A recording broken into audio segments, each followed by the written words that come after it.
Ang pagkakaibigan daw ay may tuturing na isang bulaklak sa hardin ng buhay. Nagbibigay ng kulay sa buhay mong nalulumbay. Sila ang karamay mo sa lahat. Takbuhan mo kapag gusto mo umiyak. Ang circle of friends ay parang isang pamilya, kahati ng saya mo't lungkot. Tagapahid ng luha mo kapag ang mundo mo'y masalimuot. Ngunit paano kung sa loob ng pagkakaibigan nyo'y may isang nag-aanyong bubuyog? Nabalak ang gawa ng masama ngunit humingi ng tawad. Patatawarin at pagkakatiwalaan mo pa rin ba? Pinagpalang araw Kabanong at sa lahat ng mga kabangers at mga kayanggaw. Ang aking kwentong ibabahagi ay hindi lang tungkol sa katatakutan. Ito'y tungkol din sa kung paano mo yakapin ang katotohanan na hindi lahat ng kaibigan ay kaibigan. At hindi lahat ng pagkakaibigan ay parang pantasya na puno ng bahaghari, glitters at nakaapak sa siyam na ulap. Minsan, ang pagkakaibigan ay siya ring magdadala sa iyo sa isang bangin na nababalot ng kadiliman. Hindi rin ito tungkol sa panghusga. Bagkus, ito ay tungkol rin sa pagbubukas ng puso, sa pagbibigay ng tanglaw sa makapal na hamog. Tawagin niyo na lang po akong Ellie. Kabanong, mga kabangers at mga kayanggaw, ito ang aking kwento.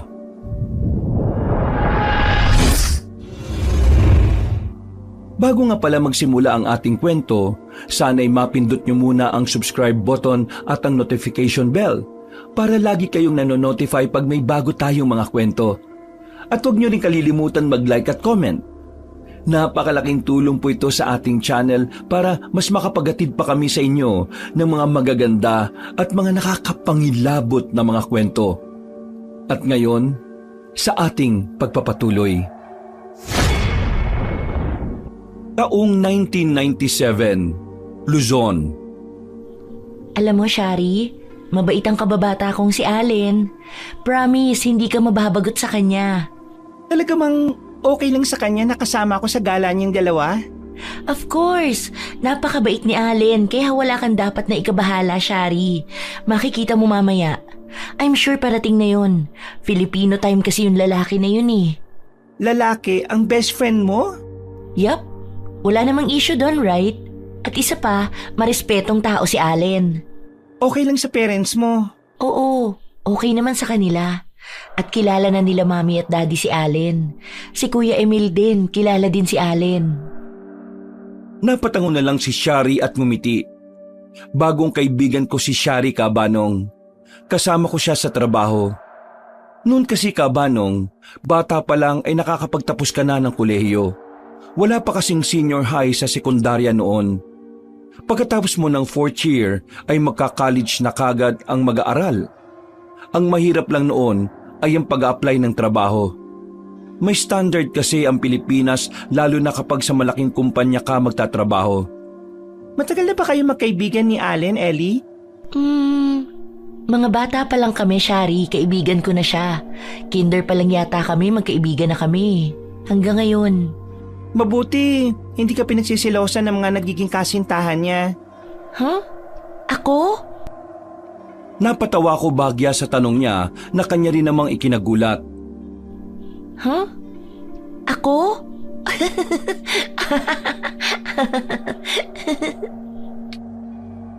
Dalawa pa lang ang naging kasintahan ni Allen.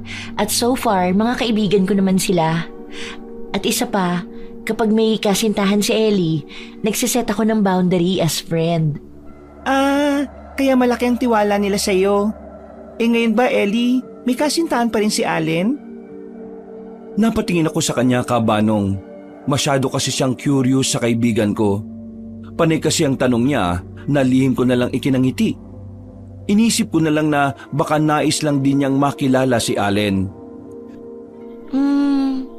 Sa ngayon parang wala. Kaka-break lang nila nakaraan ni Ami.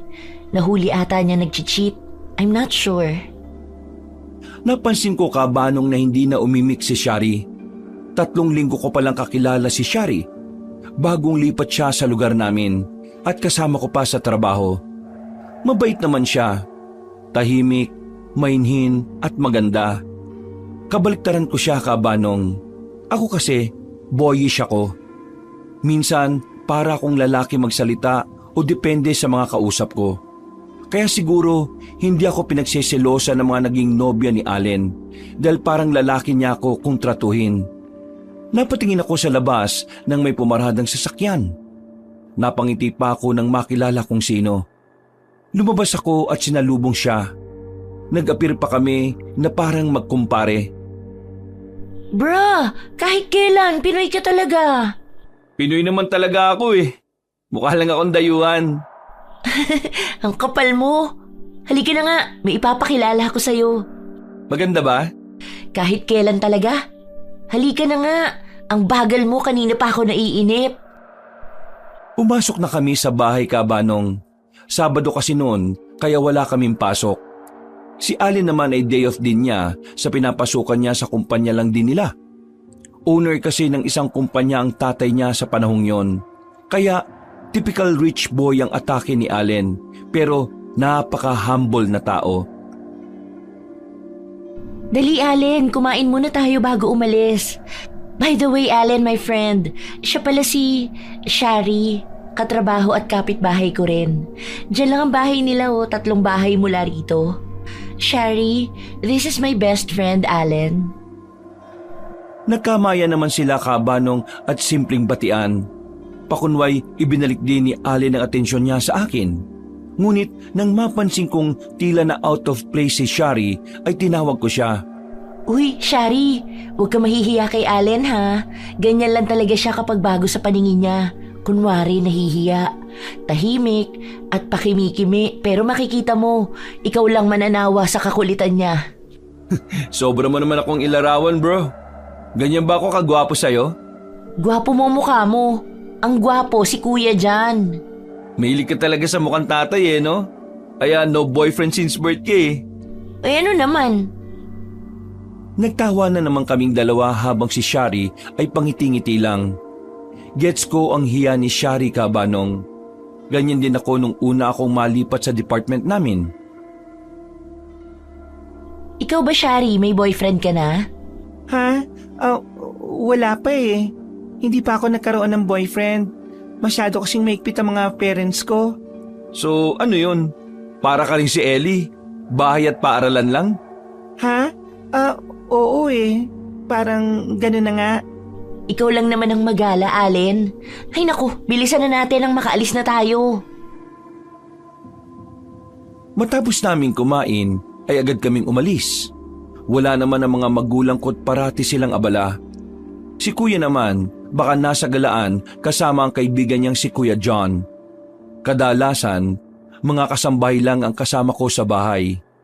Mainam na nga lang at naging kapitbahay ko si Shari. Kahit pa madalas sabihin noon ni Allen na huwag agad ako magtitiwala kay Shari, masyado raw kasi itong misteryosa. Naging masaya naman ang pamamasyal namin. Kahit pa hindi komportable si Allen. O baka dahil ngayon lang siya nagkaroon ng kaibigan na katulad ni Shari. Sanay lang marahil siya sa kaibigan na katulad ko na kung umastay akala mo siga sa kanto. Salamat, Ellie, Allen. Salamat dahil sinama niyo ako. Naku, wala yun, Shari. May bukas pa naman. Sa Lunes kasi bakbakan na naman tayo. Sige, Ellie, Allen. Mauna na ako Bukas na lang ulit. Bye! Ingat! Nang mawala si Shari sa paningin namin, ay siniko naman ako ni Allen. Napasimangot naman ako at napatingin sa kanya. Alam mo ikaw, ang dali mong maniwala, no? Alam mo, hindi maganda ako tungkol sa Shari na yun eh. Alam mo ikaw, masyado kang judgmental. Hoy, bad yan Isa pa, mukha namang mabait yung tao. Hindi ka lang sanay sa kanya kaya ka ganyan. Ito talaga, huwag ganun. Bad yun. Ang sa akin lang naman, Dito ka ba kakain? Tara na, pasok na tayo sa loob. Baka nakaluto na si Aling Rosie. Let's go? Ayan ka na naman eh. Hindi ka na naman nakiki. Halika na, ang dami mong ngawa. Kinabukasan Kabanong, nagpasya kaming muling magkita ni Allen. Linggo rin kasi at nag-usap kaming magsisimba kami. Ngayon lang kasi ulit kami nakalabas simula nang maghiwalay sila ng kasintahan niyang si Amy. Habang palabas kami ng bahay ay nakita namin si Shari na papalapit. Nangunot naman ang noo ni Allen. Hi Ellie, Allen. Alis kayo? Hi, Shari! Oo, aalis kami ni Allen. Linggo kasi ngayon magsisimba kami. Gusto mo sumama? Bigla naman akong siniko ni Allen ng palihim. Napalingon naman ako sa kanya at pinandilatan ko siya ng mga mata. Okay lang Ellie. Maghihintay na lang ako pagbalik nyo galing sa simbahan. Makita na lang tayo mamaya. Ha? Sure ka ba, Shari? Pwede ka naman sumama para makapasyal ka rin. Pakiramdam ko, ayaw ni Shari. Nilingon ko si Allen habang pinagdidilatan ko siya ng mga mata. Ang manhid kong kaibigan, pinagdidilatan din ako. Oo Ellie. Hintayin ko na lang kayo rito. Sige. Ikaw ang bahala. Magkita na lang tayo mamaya, ha? Bye-bye! Bagya ko pang siniko si Allen Cabanong. Hindi kasi marunong makiramdam na maaring gusto rin ng tao na sumama. Nang makasakay na kami sa sasakyan niya, ay kumuhay pa ako kay Shari. Siya naman ay nakangiti ring kumaway sa akin. Alam mo, ang bad mo kay Shari. Hindi ba pwedeng hindi lang ako komportable sa presensya niya? Ewan ko ba't parang naiilang ako sa kanya? Ay naku, pwede ba kilalanin mo muna yung tao? Isa pa, wala siyang masyadong kaibigan dito dahil bagong lipat nga lang, di ba? Basta, hindi ako komportable sa kanya. Matapos magsimba, ay nagpasya muna kami ni Allen na mamasyal. Ang saya namin habang pinapanood ang mga nagdi-date sa park. Lahat sila, ginagawa namin ang kwento hanggang sa magawi ang usapan namin sa mga aswang. Totoo kaya yung mga aswang? Siguro. Base na rin sa mga nakakaranas sa kanila. Ako kasi hindi naman naniniwala. Besides, wala namang pruweba, hindi ba? Isa pa, hindi naman nauso sa panahon ngayon yung aswang-aswang na yan. I mean, anong year na, di ba? Maybe. Isa pa, wala naman sigurong tao na may powers aside kay God. Unless they're demons, right? I think so. Pwede. Pero kahit saan naman siguro may aswang Hindi lang sa Visayas at Mindanao na katulad na napapanood natin sa TV. Kaya nga bugbog na bugbog ang Vismin sa urban legends Tapos mas marami pa pala rito sa Luzon. Oo nga. Nagtawanan naman kami nang maalala bigla ni Allen ang nangyari sa kanya sa simbahan. Muntik na kasi siyang mahulog sa upuan niya sa sobrang antok. Mainam at nahila ko siya. Pinagtitinginan pa siya ng mga tao. At ang mas worse pa ay tinanong siya ni Father kung ayos lang ba siya. Grabe Ellie, kung di mo ako inila, baka tulog na ako ngayon Ang sarap ng hangin kanina sa simbahan di ba? Siyempre, baka mamaya may chicks doon di napahiya ka.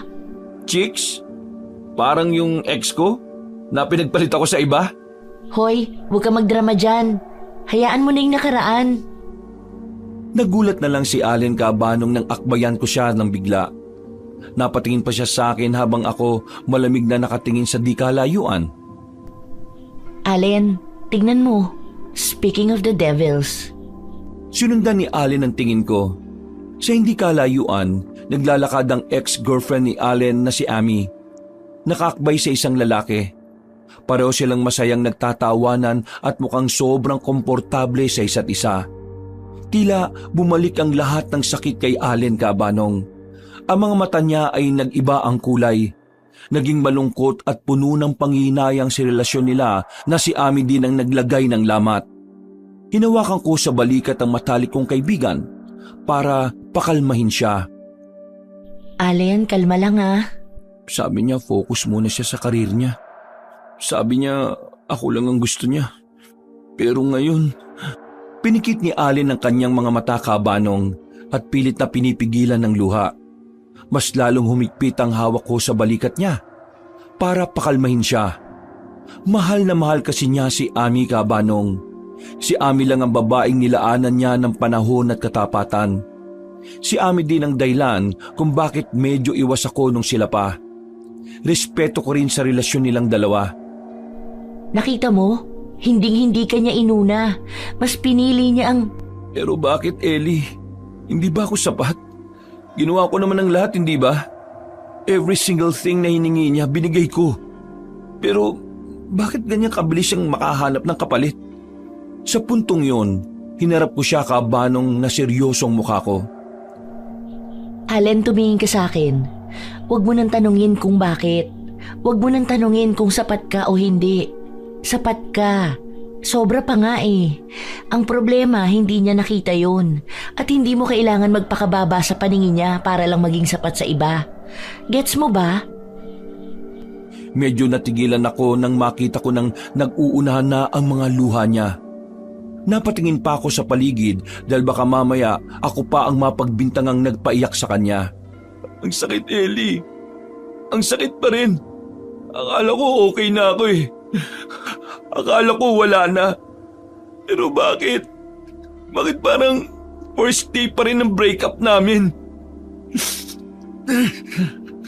Nang makita kong umiyak na siya kabanong, ay hindi na ako nag-atubiling lapitan siya. Yumakap ako sa kanya. Isang yakap ng tunay na kaibigan. Walang pangusga, ngunit puno ng unawa. Yakap na parang sinasabi ko sa kanya na umiyak siya hanggat gusto niya. Normal yan, bro. Tao ka lang. May parte sa'yo na mahal pa rin siya. Pero alalahanin mo, Allen, kasama mo ko. Hindi ka nag-iisa. Hindi ko hahayaang lumabas ka rito na mag-isa kang lumulutang sa lungkot na yan. Para saan pa ang pagiging mag-best friend natin, di ba? Inilayo ko siya at pinunasan ng luha nito gamit ang panyo ko. Napangiti naman siya at nagpasalamat. Muli ko siyang inakbayan. Hindi ka na niya priority. Dapat, hindi na rin siya ang priority mo.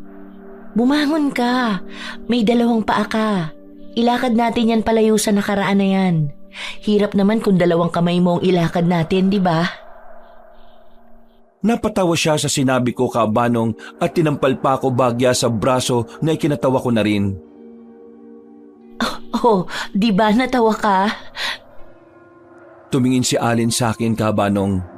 Ang mukha ko'y puno ng pag-aalala at pagmamahal bilang kaibigan. Ang suporta ko ang nagpabigat sa sakit na nararamdaman niya. Ngunit nagbigay din ng lakas. Huminga siya ng malalim. Tumingin sa direksyon ni Ami at sa kasama nito. Hindi naggalit ang nakikita ko kabanong sa mga mata niya, kundi payapa na. Sige, tara na bro. Baka inihintay na tayo ni Shari. Uy, naalala si Shari. Baliw. Kung si Shari, di ikaw na lang. Ha ha ha, funny. Malakuya dyan ang type ko, no? Yak! Hilig mo talaga sa kaedad ng tatay mo eh, no? Sobra. Kuya lang. Makatatay ka naman. Inakbayan ako ni Allen at naglakad na kami papalayo sa park. Sa huling sulyap, nakita ni Allen na masaya si Ami. Ngunit sa pagkakataong yon, hindi na yun nagdulot ng sakit sa kanya. Ang tanging nararamdaman niya kabanong ay ang init at lakas na nanggagaling sa tunay na pag-ibig. Ang pag-ibig ng isang matalik na kaibigan. At tanda ko na palagi siyang alalayan sa lahat ng oras. Pag-uwi namin sa bahay ay naabutan pa namin si Shari na kausap si Kuya John at Kuya Emil.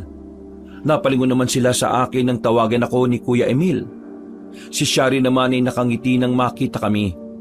Maayos siyang nakaupo na parabang si Maria Clara. Kulang na lang ay pamaypay. Nakasuot siya ng bestida na parang bestida ng mga tita mo sa kapanahunan nila. Ako kasi kabanong, dahil ko pa pumorma si Kuya. Hi Ellie, Allen, kumusta simba nyo? Hi, Shari. Eto, ayos naman. Kanina ka pa? Umupo ko sa mahabang sofa katabi ni Kuya at Allen habang nakataas ang paa. Siniko naman ako ni Allen habang si Kuya Emil ay sinuway niya ako. Tinanong pa niya ako kung babae ba daw ako o lalaki. Pwede both? Hindi ka pa rin nagbabago, Ellie. Makulit ka pa rin. Uy, nariyan ka pala, Kuya. Ouch! Sakit naman na hindi makita. Nagtawanan na lamang kami. Hanggang sa nagkayayaan kaming manood ng movie sa garden. May projector kasi si Daddy sa garden para sa family bonding namin. Hindi namin alam kung bakit aswang ang napili naming panoorin. Ang naalala ko noon ay aswang movie siya na pinalabas sa taong 1992. Maganda ang palabas na to. Baka mamaya may matatakotin sa inyo ha. Baka ikaw. Nagsimula na kaming manood, Kabanong. Ako kasi hindi talaga ako matatakotin. Lalo na sa mga palabas. Naisip ko kasing hindi naman totoo yun at mga artista lamang sila at umaarte lang. Nang magsimula na kaming manood, napapansin kong tila ba hindi komportable si Shari. Panay ang hagod niya sa braso niya. Nagulat pa siya nang hawakan ko siya sa braso. Natatakot ka ba kay Shari? Ha? Medyo Movie lang naman yan. Paano kung totoo sila? Hindi ka pa rin ba natatakot, Ellie? Nangunot ang noo kong nakatingin sa kanya, Kabanong. Maging ang mga kasama ko ay napatingin din sa kanya.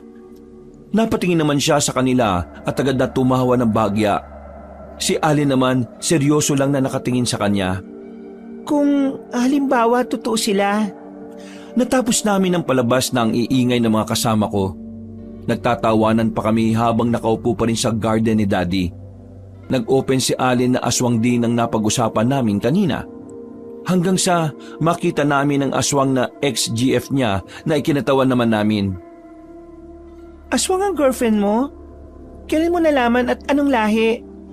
Nagkatawanan na naman kami sa naging reaksyon ni Shari na parabang paniwalang-paniwala siya na totoong aswang si Ami. Aswang lang ang tawag niya kasi ng aswang ng iba. I mean, pinagpalit siya sa iba. Pero totoo daw ang aswang. Sa province marami daw ganyan. Aswangs are just folklore. Scary stories for children. Urban legends rather. Tama si Jan. Kuya Jan. Nagtawa na naman kami ni Kuya Emil at Allen. Kasalukuyan nang nakaiga si Kuya John at si Emil. Si Shari nakaupo sa beanbag. Si Allen at ako ay magkatabi at nakailata sa artificial Bermuda grass ni Daddy. Sige, tawa lang kayo. Pero seryoso Sabi ng lolo at mama ko, sa Kapis, hindi daw biro ang aswang. Iba raw ang klase ng takot na dala nila. Hindi yun pang movie lang. Kuya Jan, 1997 na. Kung meron talagang aswang, hindi ba dapat may live footage na tayo niyan? May mga video recorder na tayo. May camera katulad sa mga nagbabalita, di ba? Sa probinsya namin marami din ang aswang. Mama ko madalas makakita ng aswang at talagang nakakatakot daw, lalo na ang tunog nila. Huwag naman kayong ganyan. Alam nyo, kahapon habang naglalakad ako, may narinig akong parang hissing sound malapit sa trash bin. Baka aswang na nag-aabang ng take-out na tira-tira? Kunwaring takot ako, Kabanong. Nasinundan ko naman ng tawa na ikinatawa rin ni Allen. Aswang na poverty-stricken, Ellie? Baka pusa lang yun na nanginginain ng buto ng manok. Pero seryoso what if nag-i-exist sila? Like yung napag-usapan natin kanina, di ba? Pero nag-a-adapt na. Hindi na raw sila nagpapalit ng anyo sa puno. Nasa ang source naman yan? Baka imbento lang yan, Allen. Eto, seryosong tanong Paano kung ang aswang ngayon, nakakasalamuhan na natin? Yung nakakasama mo na sila sa trabaho, nakakakwentuhan mo. Di naman kaya nagsisimba na. Kakaiba, di ba? Ang lolo ko talaga nakakita. Sabi niya, ang pinaka nakakatakot daw sa aswang ay yung tunog. Alam nyo, yung tik-tik. Yung tunog daw, kapag malapit, parang malayo. Tik-tik ng tik-tik na parang galing sa kabilang kalsada. Pero kapag malayo, yung pala yung malakas. Parang nasa bubong mo na. Para manloko ng biktima. That's just the Doppler effect, Kuya John. It's physics. Or maybe it's just a cat. Cat na gumagawa ng scary sounds. Like sa movie, may pa-sound sila. Paano kung yung kapitbahay natin ang tahimik? Yung hindi natin nakikitang lumalabas pero laging may amoy na parang pinritong laman? Lutuan lang yan ng longganisa, gago. Kuya Emil, ang lutong magmura. Pero sige, last na. Kung totoo man sila, ang pinakadelikado sa modernong panahon ay hindi sila nagtatago sa probinsya. Nandito sila, sa city. mas madaling magtago ng krimen, hindi ba? Sino maghihinala sa taxi driver o sa DJ? Biglang may lumagabog sa kusina, Kabanong. Parang nahulog ang isang plato. Napahawak pa ako sa braso ni Allen na ikinatawa niya. Ano yun? Wala tayong pusa, Kuya Emil! Natawa kami, Kabanong, nang sabihin ni Kuya Emil na tiktik daw yun na akala namin ay malayo na. Pero ang totoo, katatapos lang daw kumuha ng take-out sa kusina. Nasa ganun kaming tagpo nang bigla na namang sumeryoso si Kuya John na parabang may balak pa siyang dugtungan ng kwento niya. At hindi nga ako nagkamali. Pero, seryoso guys hindi ko talaga makalimutan yung kwento ni Mama. Nung bata pa raw siya sa probinsya, alam na alam daw nila kung may aswang sa lugar. Huwag mo namang ibalik yan, John.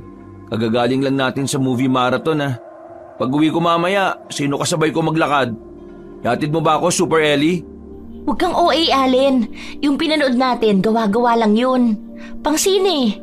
Pero kung totoo man, astig yun. Imagine, lumilipad ka tapos hati ang katawan. Solid. Isa pa, hello, hindi ka maglalakad. May sasakyan ka. Pero nakakatakot talaga, Super Ellie. Natawa naman si Kuya Emil sa inaasta ni Allen. Naisip ko, Kabanong, may doppelganger ata si Allen. Kanina, game na nakipagkwentuhan. Tapos ngayon may patakot-takot na.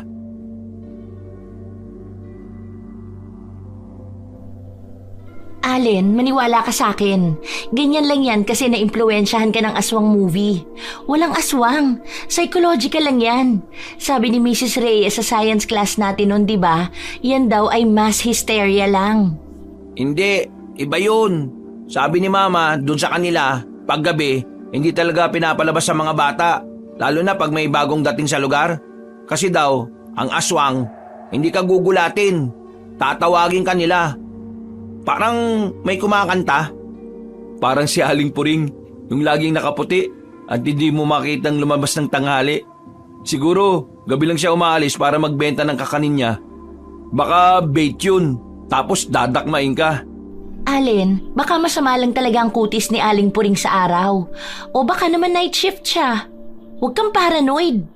Pero paano yung sa tabloid na balita? Yung nakita raw na nag-i-stalk sa mga pagpapabinyag. Nakakita raw sila ng babaeng may balahibo sa braso pero sobrang ganda ng muka. Yan ang delikado. Hindi daw yan yung nakakatakot ang muka. Mas nakakatakot daw yung pamilyar na muka Yung kapitbahay mo, yung kaibigan mo, yung hindi mo aakalain. Bakit ganyan ka makatingin, Kuya John? Parang alam mo na... Malay mo, matagal na pala tayong makakaibigan, pero hindi mo alam, gabi-gabi, umaalis ako. Yung chichiryan na kinakain mo kanina, inaluan ko yun ng... Naputo lang sasabihin ni Kuya John, Kabanong, nang biglang namatay ang fluorescent lamp sa itaas. Naging madilim ang buong garden. Tanging ang liwanag mula sa buwan ang nagbibigay ng anino. Oh my God! Nag-brown out? Ala, nadali na tayo. Sabi ko na huwag na tayong magkwentuhan ng ganyan Ah! Tulong! Andito na! Kuya John, huwag kang gagalaw! Baka nahati na yung katawan mo! Nagulat din sila, Kabanong, nang sumigaw ako. Natatawa pa ako nang tampalin ako ni Allen sa braso. Si Kuya Emil naman ay panay ang tawa nila ni Kuya John habang si Shari ay tahimik lang. Habang tumatawa si Kuya John ay sinindihan ng lighter niya at dahan-dahang gumapang ang liwanag pabalik sa amin. Joke lang, napundi lang. At saka, wala naman lumilipad na kalahating katawan Pumasok na kami sa loob, Kabanong, mag-aalas 8 na pala. Sa panahon namin noon ay masyado ng gabi ang oras na yan. Nagpaalaman na kami. Nakisakay na lang din si Kuya John kay Allen, habang si Shari ay umuwi na rin. Napatingin ako kay Kuya Emil nang sabihin niyang kapansin-pansin ang pananahimik ni Shari habang nagkukwentuhan kami. Sinabi ko naman sa kanya na baka nangangapa pa si Shari sa amin. Napatingin ulit ako sa kanya nang sabihin niya nung wala pa kami ni Allen ay napakadaldal nito. Hindi ko namalayan, Kabanong, na 1 taon na pala ang lumipas.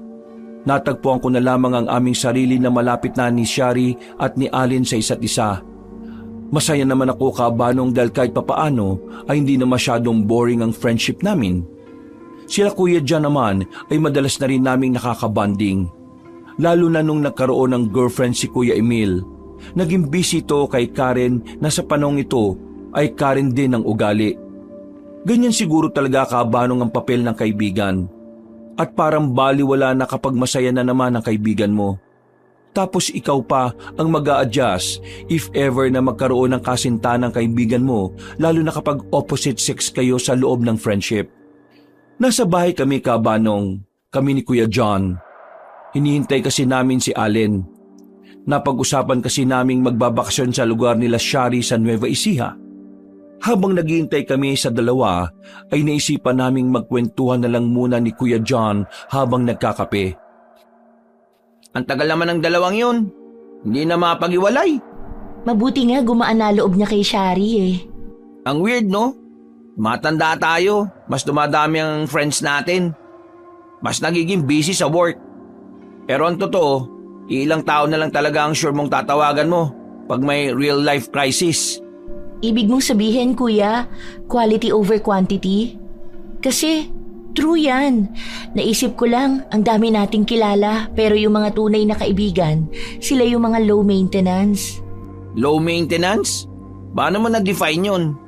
Yung tipong hindi mo kailangan mag-message araw-araw, hindi mo kailangan tumawag araw-araw, pero pag nagkita kayo, wala pa ring awkwardness.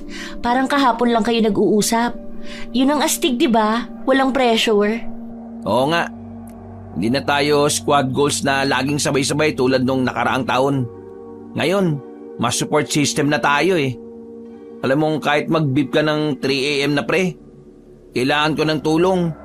Hindi ka muna tatanungin kung anong problema eh. Darating na lang kaagad. Exactly. Saka yung hindi ka i-judge sa mga bad decisions mo. Alam mo na, yung mga career shift na bigla o yung mga nakakabaliw na decision sa love life. Hindi ka nila i-guide lang pero sasabihan ka talaga ng, huy, mali na yan, magtigil ka na. Yung may tapang na pagsabihan ka. Parang ikaw kay Allen, di ba? Napangiti na lang ako sa sinabi ni Kuya John kabanong. Totoo naman kasing ganun ako kay Allen. Although, minsan, madalas niya akong makalimutan kapag may bago siyang magugustuhan. Pero as a friend, support lang ako. Salamat sa inyo. Kasi minsan, nakakalula ang mundo eh. Lalo na sa panahon ngayon na ang bilis ng lahat. Nagmumulto na rin minsan yung ibang friendship eh. Bigla na lang nawawala dahil sa busy. Parang si kuya, di ba? Mauunawaan mo rin sila, Ellie, kapag ikaw na ang makakaroon ng love life. Baka nga, pero mas nakakatakot pa sa aswang nga mabigo sa love, kuya. But anyways, kaya siguro tayo, blessed pa rin. Sige, cheers sa mga pagkakaibigang high impact kahit low maintenance. Sa mga taong hindi na kailangang i-explain pa ang sarili mo. Cheers! Sa mga taong alam na ang kwento mo kahit hindi mo pa sinisimulan. Nagtawanan kami ni Kuya John. Malayo ang gap ng edad namin kabanong pero parang pinagtagpo kami sa iisang box. Dahil siguro may same situation kami at mindset pagdating sa salitang friendship. Nasa ganun kaming tagpo nang makita namin si Allen at Shari na masayang naglalakad habang magkahawak ng kamay. Sa totoo lang kabanong, may bahagi sa puso ko ang nasasaktan. Hindi ko alam kung bakit. Ayan na naman sila oh. Ang mga Twin Towers. Pero noon ayaw niya kay Shari. Tingnan mo naman ngayon, hindi mo na mapaghihiwalay. Pero Ellie, seryoso. Ano ba talaga sila? Hindi ba sila na? Kasi sa tingin ng lahat, parang couple na sila eh. Laging sabay pumasok sa work, sabay umuwi. Pati ba naman bag, pareho ng color. Yan ang tanong ng taon, kuya. Sa tuwing tinatanong ko si Allen, ang sagot niya, best friends lang kami, Ellie. Platonic. Platonic? Ano yun? Yung hindi kumakain ng karne? Hindi! Jologs. Ibig sabihin, magkaibigan lang. Walang feelings na romantic. Alam ko naman, pinapatawa lang kita. Malungkot ka eh. Sus, walang ganun ah. Pero kuya, tinitingnan mo ba sila kung paano sila magtinginan? Yung parang alam nila ang iniisip ng isa't isa kahit hindi na sila nag-uusap? Yun nga, minsan parang mas best friend pa niya si Shari kaysa sa'yo eh. Ikaw yung kasama niyang gumala at chibog, pero si Shari yung kasama niyang mag-deep talk sa park. Ayos ba sa'yo yun? Medyo weird lang, honestly. Kasi tayo, simple lang ang pagkakaibigan natin, di ba? Kasi si kuya naman talaga best friend mo. Yung tipong simpleng kwentuhan, kape, chika tungkol sa chicks mo. Sa kanila, may life goals at pangarap na pinag-uusapan. Parang soulmate na hindi pa lang nagde-date. Ang hirap intindi ng mga guy-girl o girl-guy na best friend eh. Sa panahon to, bira yun. Ako, salamat na lang at meron tayong straightforward na brosis code. Walang komplikasyon. Pero alam mo kuya, astig din yung ganong klaseng connection. Yung hindi mo na kailangan magpanggap. Parang siya lang yung nakakaintindi ng totoong Allen at si Allen lang din ang nakakaintindi ng totoong Shari. O sige na, pero tandaan mo kahit maging love life pa ni Allen si Shari, tayo pa rin ang solid. Walang girlfriend at boyfriend ang pwedeng humadlang sa brosis code natin. Right? Ay, tara na, gutom na ako. Baka may pagkaing probinsya sa loob. Natatawa naman si Kuya John Cabanong at tinapik ako sa balikat. Tumayo siya, dala ang tasa niya at naunang pumasok sa loob. Ako naman, niningon ko ang naglalampungan kong mga kaibigan. Hoy, tama na yan. Bilisan nyo't kakain na nang makaalis na tayo. Gagabihin na tayo. Nariyan na, bro! Natatawa nilang takbo. Napangiti na lang ako sa kanila. At iniisip na ayos lang din naman kung maging sila. At mabait naman si Shari Cabanong. At pinagkakatiwalaan ko naman siya kay Allen at sa pagkakaibigan namin. Lulan kami ng sasakyan ni Allen Cabanong papuntang Nueva Ecija. Ito ang unang labas ko sa Maynila. At masasabi ko talaga na nakakakaba rin. Inaya namin si Kuya Emil pero sabi niya ayaw pumayag ng girlfriend niyang mukhang paa ng sigbin. Ewan ko ba? Ginayuma ata ang kapatid ko. Bala ko na ngang ipagamot sa albularyo kaya nagdala ko ng pinaghubaran niya. Inabutan kami sa daan ng dilim, Cabanong. Ang worst pa, mukhang hindi uso ang streetlight sa lugar na yon.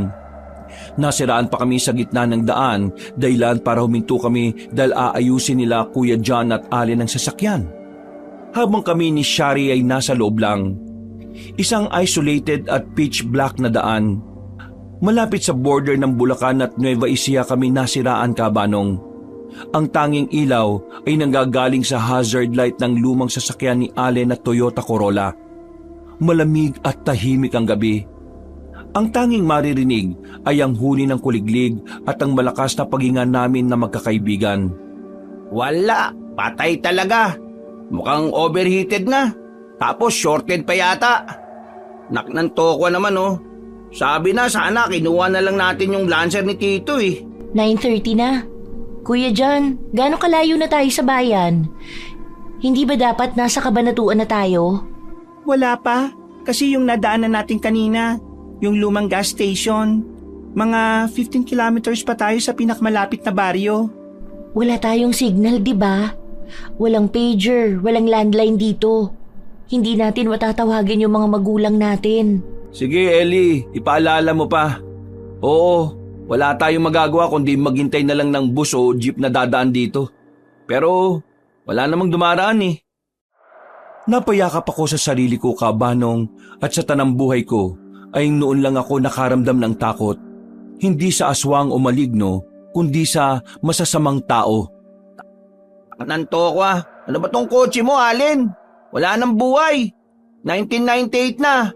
Pero mas luma pa yata to sa t-shirt ko Wala na talaga tayo mapapala. Uy, grabe ka naman. Isa lang to sa lumang sasakyan namin Malay ko bang hikain na pala to.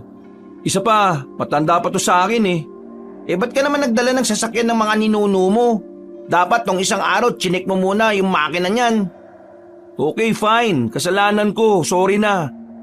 Kawawa naman si Fernando namin. Sino Fernando? Itong sasakyan. Ayan si Fernando. Weird mo. Wala eh. Dead bat ata talaga. Walang signal dito. Siyempre, walang pager, walang mobile phone. Asa tayo sa passing motorist. Pero mukhang wala namang nadaan eh. Shari, sabi ko sa'yo, wag na tayong umalis ng gabi. Alam mo naman ang chismis dito sa probinsya nyo. Ito yung mga lugar na maraming engkanto o elemento eh. Napatingin naman ako kay Allen Cabanong na nasa bintana para lambingin si Shari. Mukhang ngayon lang ako na OA-yan sa kanya. Kinilabutan ako. Mas nakakakilabot pa sa engkanto o elementong sinasabi niya. Huwag kang OA, Allen. Hindi yan maligno. Pero, okay, seryoso. Kung titingnan nyo yung gilid ng kalsada, yung malaking puno ng balete na yan, ibig sabihin, nasa boundary na tayo ng Gapan. Kilala ang lugar na to. Ilala sa ano, Shari? Sa road repair? Kilala yan sa pagiging isolated. At seryoso, please, taga dito ako. Kaya manahimik kayo at magpakita ng galang. Huwag kayong mag-ingay. Baka may masagasaan tayong hindi nakikita. Ayoko na. Mas lalo mo lang kami tinatakot eh. Hindi ka na skeptic, Shari ha. True believer ka na ha. Lalong nangunot ang noo ko sa inasal ni Allen Cabanong. Mukhang sinasapian. Kalalaking tao, nagpapababy kay Shari. Napiling na lang ako't napa-roll eye. Nakakakilabot siya sa ka-OA-yan. Oh, sige na. Hindi aswang yan. Baka yung mechanic lang ni Shari na naghahanap ng kape. Kuya Jan, anong plano? Kailangan ko maglakad. Hindi tayo pwede maghintay dito. Masyadong delikado. Mga 15 minutes na lakad, baka maabutan ko yung highway. Shari, alam mo to? Samahan mo ko. Hindi eh, masyadong madilim. Huwag na huwag ka maglalakad mag-isa sa gabi dito. Sabi ng lola ko, yung mga taong naglalakad mag-isa sa ganitong oras madalas hindi na nakakabalik. Natahimik kami, Cabanong. Walang may gustong magsalita. Nasa ganun kaming katahimikan nang biglang may tumunog na parang pagaspas na malapit sa bubong ng kotse. Na parang may lumanding na malaking ibon. Napatingin si John sa bubong at napahawak sa pinto. Ano yun? Hindi yun ibon ah. Masyadong malaki. Sabi ko na eh. Ito na yung tik-tik. Malapit na. Hindi, manahimik kayo. Bato lang yan na tumalsik o paniki. Kuya Jan, huwag kang lalabas. Hihintayin nating may dumaang sasakyan. Huwag tayong magbibigay ng galang sa kung sino man ang nasa labas. Tahimik kaming nagmasid, Cabanong, habang si Shari ay tahimik lang na nakamasid. Alam ko na sanay na siya sa lugar na to, ngunit ngayon ko lang siya nakitang ganun kakampante. Hindi ko alam, Cabanong, kung ano ang mararamdaman ko nung gabing yon. Hindi ako matatakoting tao pero aaminin kong natakot ako. Ilak niyo ang mga pinto. Hindi natin alam kung sinong nasa labas o kung anong klaseng nilalang yan. Saad ni Kuya John. Siya na ang nasa driver's seat, habang kami ni Allen ang nasa likod. Si Shari naman ay tahimik lang na nakatingin sa labas. Napatingin ako kay Allen na panay ang yakap sa braso ko. Kaya pumasok agad sa isip ko na baka magselo si Shari, kaya siniko ko siya. Ano bang kalalaki mong tao, matatakutin ka? Nakakakilabot kasi bro eh. Kaloka, umayos ka nga. Suntukin na talaga kita eh. Shari, gusto mo bali tayo? Naaalibadbaran ako sa isang to eh. Mainit na nga, panay pasiksik sa akin. Kalma ka lang kasi, Allen. Huwag lang tayong lalabas. Paano? Paano kung maihi tayo? Problema ba yun? E di maihi ka sa labas. Lumipas ang oras, Cabanong. Dinalo na kami ng antok. Hindi ko nga namalayan kung anong oras na. Si Kuya John nakatulog na rin, habang si Allen ay naghihilik. Hindi ko alam kung tulog na si Shari, habang ako tuluyan ng nilamon ng antok. Hindi ko alam, Cabanong, kung gaano nakalalim ang tulog namin nang magising ako bigla sa isang tunog na nakakatakot. Pagtingin ko sa mga kasama ko ay tulog na tulog pa rin sila. Ako lang yata ang nakarinig at nagising. Muling tumunog ang hindi pamilyar sa akin. Pinakinggan kong mabuti at nanlaki ang aking mga mata. Ang tunog ay tunog ng tik-tik. Napalingon ako sa likod, ngunit kadiliman lang ang namayani sa paligid.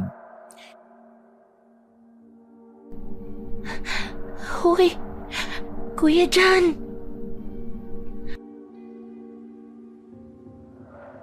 Hindi gumalaw si Kuya John. Biglang naging mas malakas ang tunog ng tiktik na parabang nasa kabilang kalsada lang. Shari! Shari, gising! Pakinggan mo! Ano ba? Matulog ka, Ellie. Ginaw lang yan.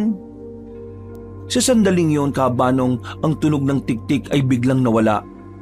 At napalitan ito ng isang mas malapit at mas nakakakilabot na tunog. Parang may nagpapatulo ng makapal na likido sa bubong ng kotse. Ganun na ganun, Kabanong. At kasunod ay isang tunog na parang may ngumunguya o sumisipsip na bagay. Malapit sa bintana ni Allen. Nagising si Allen, Kabanong, at napabalikwas. Nagmamadaling kumuha ng flashlight. Ano yun? Ang baho! Amoy sariwang dugo! Sa pagkakataong yun, Kabanong, ay nagising si Kuya John. Nataranta siya na tila naalimpungatan, ngunit agad na kinapa ang wrench sa sahig. Ngunit sa taranta niya ay hindi niya makapa. Teka, nasaan na yung yabe? Tumimik nga kayo. Ano bang tunog yun? Natigilan si Shari, Kabanong, na parabang kinikilala niya ang tunog ng tiktik at ang slurping na tunog sa likod ng utak niya. Ang alamat ng probinsya niya. Ang tunog? Yung tunog na parang malayo kanina. Ibig sabihin, malapit na siya. Aswang! Siya yan! May kinakain siya sa labas! Bumaba na tayo! Kabanong, naging mas malakas ang slurping sound. Kasunod ng isang tunog na parang may matalim na kuko na kumakamot sa gilid ng pintuan ni Kuya John. Sinubukan ni Allen na sindihan ng flashlight, pero ang baterya ay halos patay na. Nagpapakita lang ng mahinang ilaw na kahit lamok, Kabanong, ay hindi masisilaw. Habang si Kuya John ay pawis na nakahawak sa pinto. Hindi tayo pwedeng bumaba dyan. Sindihan mo yung hazard. Taranta naman pinindot ni Kuya John ang hazard switch ng paulit-ulit. Ngunit dahil sa patay na baterya, hindi na rin ito umilaw. Wala nang baterya. Wala na tayong ilaw. Sa sandaling yon, Kabanong, huminto ang lahat ng tunog. Ang pagsipsip, ang pagkakamot ng tiktik, naging sobrang tahimik. Ang tanging marinig lang, Kabanong, ay ang mabilis na tibok ng puso naming apat. Biglang isang malamig na hininga ang naramdaman sa bintana ni Shari at isang boses na garalgal at bulong ang narinig mula sa labas ng salamin. Boses ng matandang lalaki na ang sabi ay kung bakit kami natutulog. May hinahanap daw siya, mga tira-tira. Ang sunod na nangyari, Kabanong, isang malakas na kalabog sa bubong ng kotse na parang may bumagsak na malaking bagay. Halos mapasigaw kami, Kabanong, sapagkat ang buong kotse ay nayanig. Ayop! Tantanan mo si Fernando! Luma na nga, tatalunan mo pa! Sa mga oras na yon, Kabanong, ay tuluyan na akong napasigaw. Hindi na bulong ang lumalabas sa mga bibig ko. Hindi ko na napigilan ang takot na naramdaman ko. Tumakbo na tayo! Lumabas na tayo rito! Wag! Hindi tayo lalabas, Allen! Lock mo yung pinto! Kabanong, sa gitna ng aming sigawan at pagtatangka naming ilaka mga luma at maluwag na pinto ng kotse, patuloy naman ang malakas na kalabog sa bubong. Ang aming takot ay umabot na sa rurok at wala kaming magawa, Kabanong, kundi magdasal sa loob ng madilim na hawla ng kotse. Sumigaw kaming muli nang niyayanig na ang buong kotse. Ang ingay sa bubong parang may naghagis ng semento. Hindi lang yon, ang mas nakakakilabot ay ang tunog na parang lumalabas sa gulong ng sasakyan. Parang may humihila o may kumakain ng goma. Sumigaw ako. Sobrang lakas ng sigaw ko na halos mapunit na ang lalamunan ko. Kuya John! Allen! Buksan niyo yung pinto! Hayaan niyo na lang tayong kainin! Baka mas gusto niya yung sariwa! Halos walang pag-asa ko ng sigaw. Kung totoo ngang aswang yon, Makakaligtas pa kaya kami? Madilim ang lugar, walang katao-tao at masyadong liblib. Wala na akong pakialam sa kahihiyan. Ito na siguro ang katapusan namin dito sa probinsya ni Shari. Calm down, Ellie! Please calm down! Si Kuya John halos mabasag na ang boses sa galit at takot habang patuloy niyang kinakapa ang wrench sa sahig. Si Allen nakatingin lang sa bintana. Nanlalaki ang mga mata at parang estatwa na nakalimutang huminga. Sumigaw kami, nagtutulakan, nagpapanik. Normal, natural lang yon sa ganoong klaseng takot, Kabanong. Pero habang sinisigawan ko si Shari na magdasal, biglang nag-iba ang tingin ko sa kanya. Hindi ko alam, Kabanong, kung namalikmata lang ako. Pero parang iba talaga ang nakikita ko kay Shari noong mga oras na yon. Nakaupo lang siya sa tabi ni John, sa passenger seat. Niyayanig na ang kotse pero hindi siya gumagalaw. Parang kalmado lang siya. Hindi ako sigurado.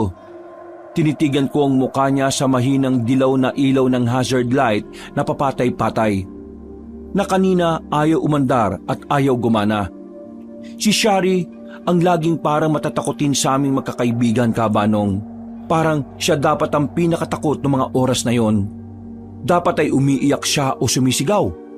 Dapat ay nagtatanong siya kung bakit ganito ang nangyayari o ano ang aming gagawin. Kahit pa lugar niya ito. Pero hindi. Ang mga mata niya ay kalmado. Hindi siya nagpapanik. Nakatingin lang siya sa harapan. Sa madilim na bintana ni Kuya John na parang naghihintay lang siya ng susunod na mangyayari. Walang strain sa mukha niya. Walang bakas ng tunay na pagkatakot. Parang alam niya kung anong nilalang ang nasa labas.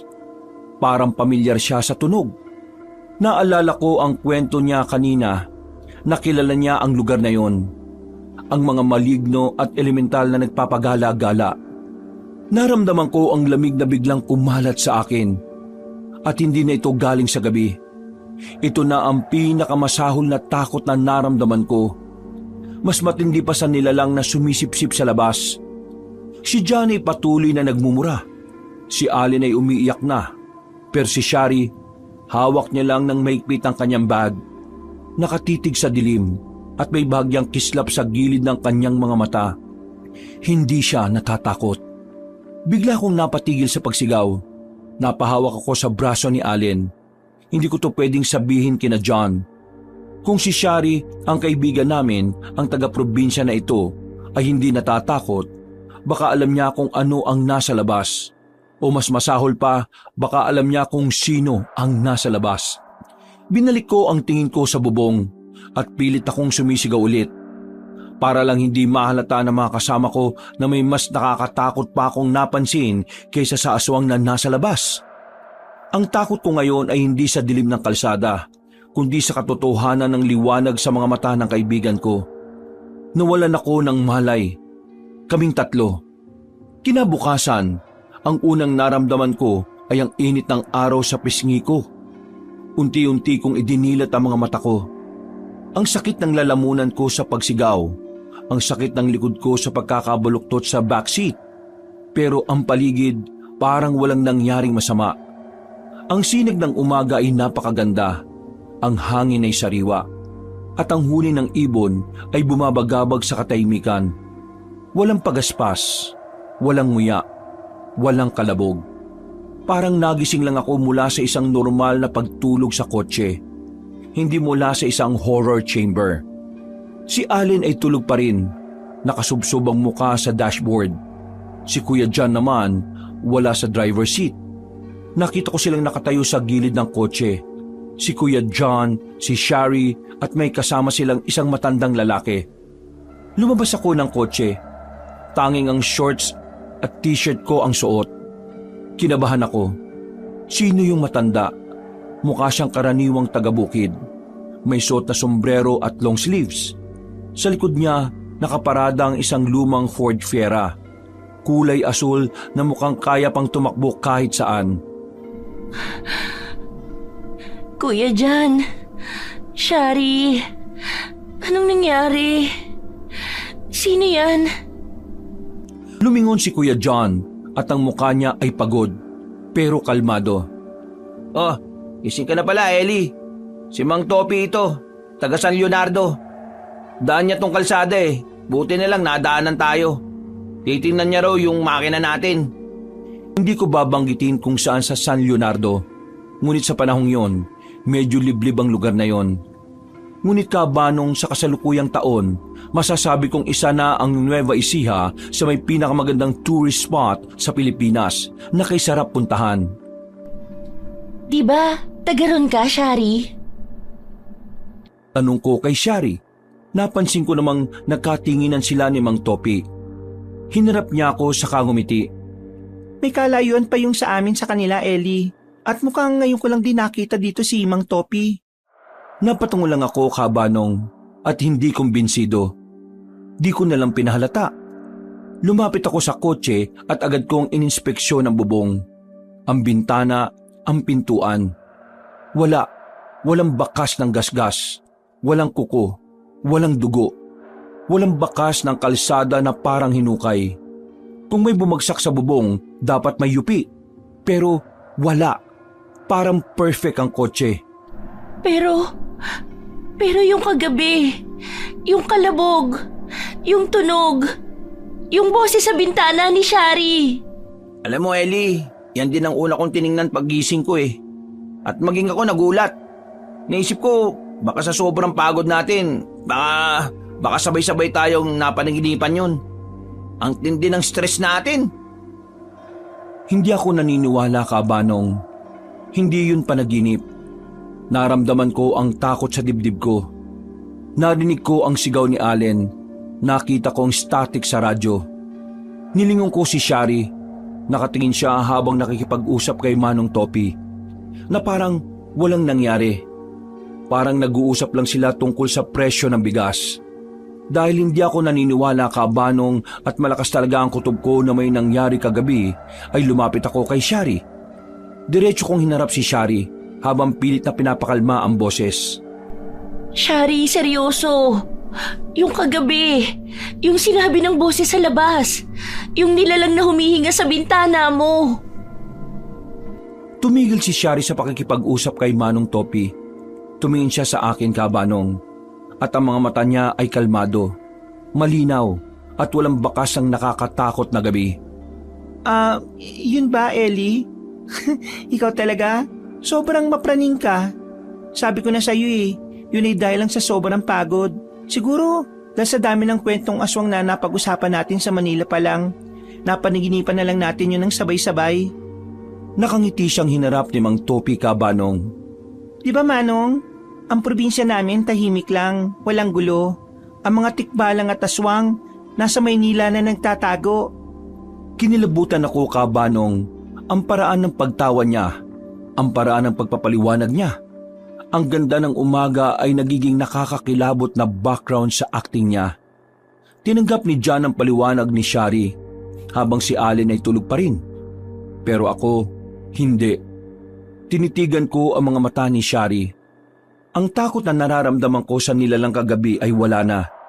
Napalitan na yon ng personal at malalim na takot. Ang takot na baka ang tunay na halimaw ay kasama ko lang sa biyaheng ito. At ngayon ay nagpapanggap na lang na kaibigan ko. Kaibigan namin. Pagkatapos ng mahabang chika at tawaran ni John kay Manong Topi, napagdesisyon na nilang ipahila na lang ang sasakyan ni Allen papunta sa pinakamalapit na talyer sa bayan ng San Leonardo. Kailangan daw yon ng malalimang check-up. Hindi ko na rin ininspeksyon ulit ang kotse, kabanong. Alam ko na ang nakita ko. Walang bakas. At dahil walang bakas, ibig sabihin hindi lang panaginip ang kagabi.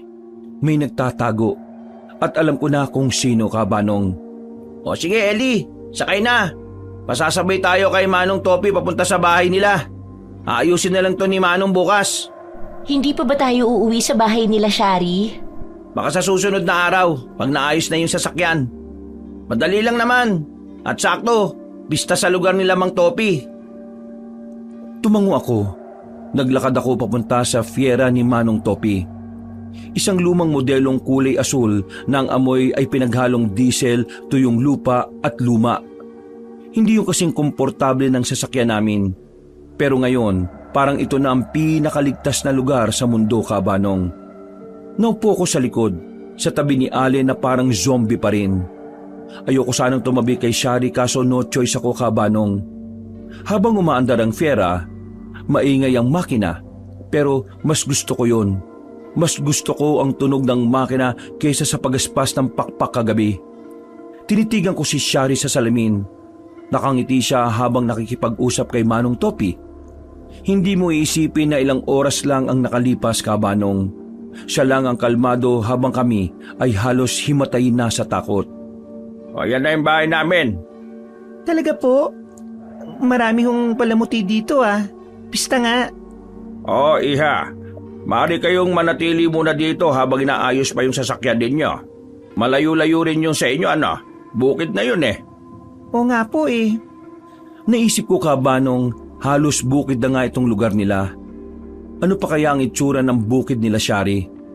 Sa isip ko, baka naman aakyat pa kami ng 2 bundok at tatawid ng 2 ilog. O siya, narito na tayo. Huwag kayong mahiya ha. Lahat ng mga naririto ay nakikikain lang din. At yung isa niyong kaibigan, pagpahingayin niyo muna. Mukhang puyat na puyat eh. Halos sabay naman kaming napatingin kay Allen na ngarag na ang muka. Hinaya na niya kaming bumaba, Kabanong. Pagkababa namin ay agad na nagmano si Shari sa matanda. Aniya, kaugalian na talaga ito dito sa Nueva Ecija. Which is magandang kaugalian, lalo na sa new generation na hindi na siya masyadong ginagawa. Dahil mahalaga kayong bisita, dito kayo sa loob. Pumasok kami sa loob ng kanilang tahanan. Nagtataka pa ako kay Shari, Kabanong, dahil mukhang kabisado na niya ang bahay. Hindi ako nagpahalata. Ngunit akala ko, Kabanong, ay ako lang ang nakapansin. Napansin din pala ni Kuya John, ngunit hindi niya nalang sinabi sa akin. Mga bandang 10:00 ay abala na ang mga tao sa kabahayan ni Mang Topi. Balak pa naming tumulong ngunit ayaw na matanda. Bisita raw kami. Si Allen, maayos na siya at palina naman ang sunod kay Shari. Kaya naisip kong sila na nga talaga. Sana maayos na yung sasakyan, no? Salamat talaga, Shari ah. Buti na lang taga rito ka at may kakilala kang anghel na nagpakita sa amin. Anghel? Natawa ko sa loob-loob ko. Anghel? Hindi. Ang anghel ay hindi tumitingin ng ganon. Ang anghel ay hindi nagsisinungaling tungkol sa isang panaginip. Habang panay ang lambingan nilang dalawa, ay kapag nasisilayan ko ang mga mayuming ngiti ni Shari, ay lalo kong nararamdaman ang bigat ng takot ko. Hindi ako pwedeng magtanong, Kabanong. Kung panaginip nga yun, magmumukha akong baliw. Kung hindi panaginip at totoo ang hinala ko na alam niya ang nangyari, mas lalo kong malalagay sa panganib. Kaming 3. Halos pabulong kong kinakausap ang aking sarili, Kabanong, habang tinitingnan ko si Shari. Hindi ko sasabihin. Hindi ko siya kukumprontahin. Kailangan ko lang siyang bantayan. Yun ang tumatakbo sa isip ko, Kabanong. Nasa home court na kami ni Shari. Dito, ang kanyang logic ay hindi na lamang pagiging bright. Ito na ang survival. At kailangan kong malaman, Kabanong, kung bakit wala siyang bakas ng takot at bakit niya kailangang burahin ang nangyari kagabi. Ang bahay nila Shari ang susunod naming hintuan pagkatapos dito. Pero para sa akin, hindi yun pahinga. Ito na ang simula ng tunay na laro. Marami na ang dumalong bisita, Kabanong. Ang iba abala sa pagkain, ngunit ang iba abala sa kakatitig sa amin na parabang kami ang pinakamasarap na putahe na nakahain sa lamesa. Kasalukuyan din kaming kumakain, ngunit nagmamatsyag ako. Mga panauhin, tuloy kayo, huwag kayo mahiya. Maraming pagkain ang pwede natin pagsaluhan dito. Nagpasalamat naman ang ibang bisita, habang ang iba ay tahimik lang na nakamasid. Habang pinagmamasdan ko ang mga bisita, may napansin akong isang bagay. Ang mga bisitang nakatingin sa amin ay halos nakaitim. Ang nakapagtataka pa ay parang kakilala na sila ni Shari. Nang mapalingon ako kay Kuya John, ay seryoso rin siyang nakatitig kay Shari na parang kakilala na ng mga nakaitim.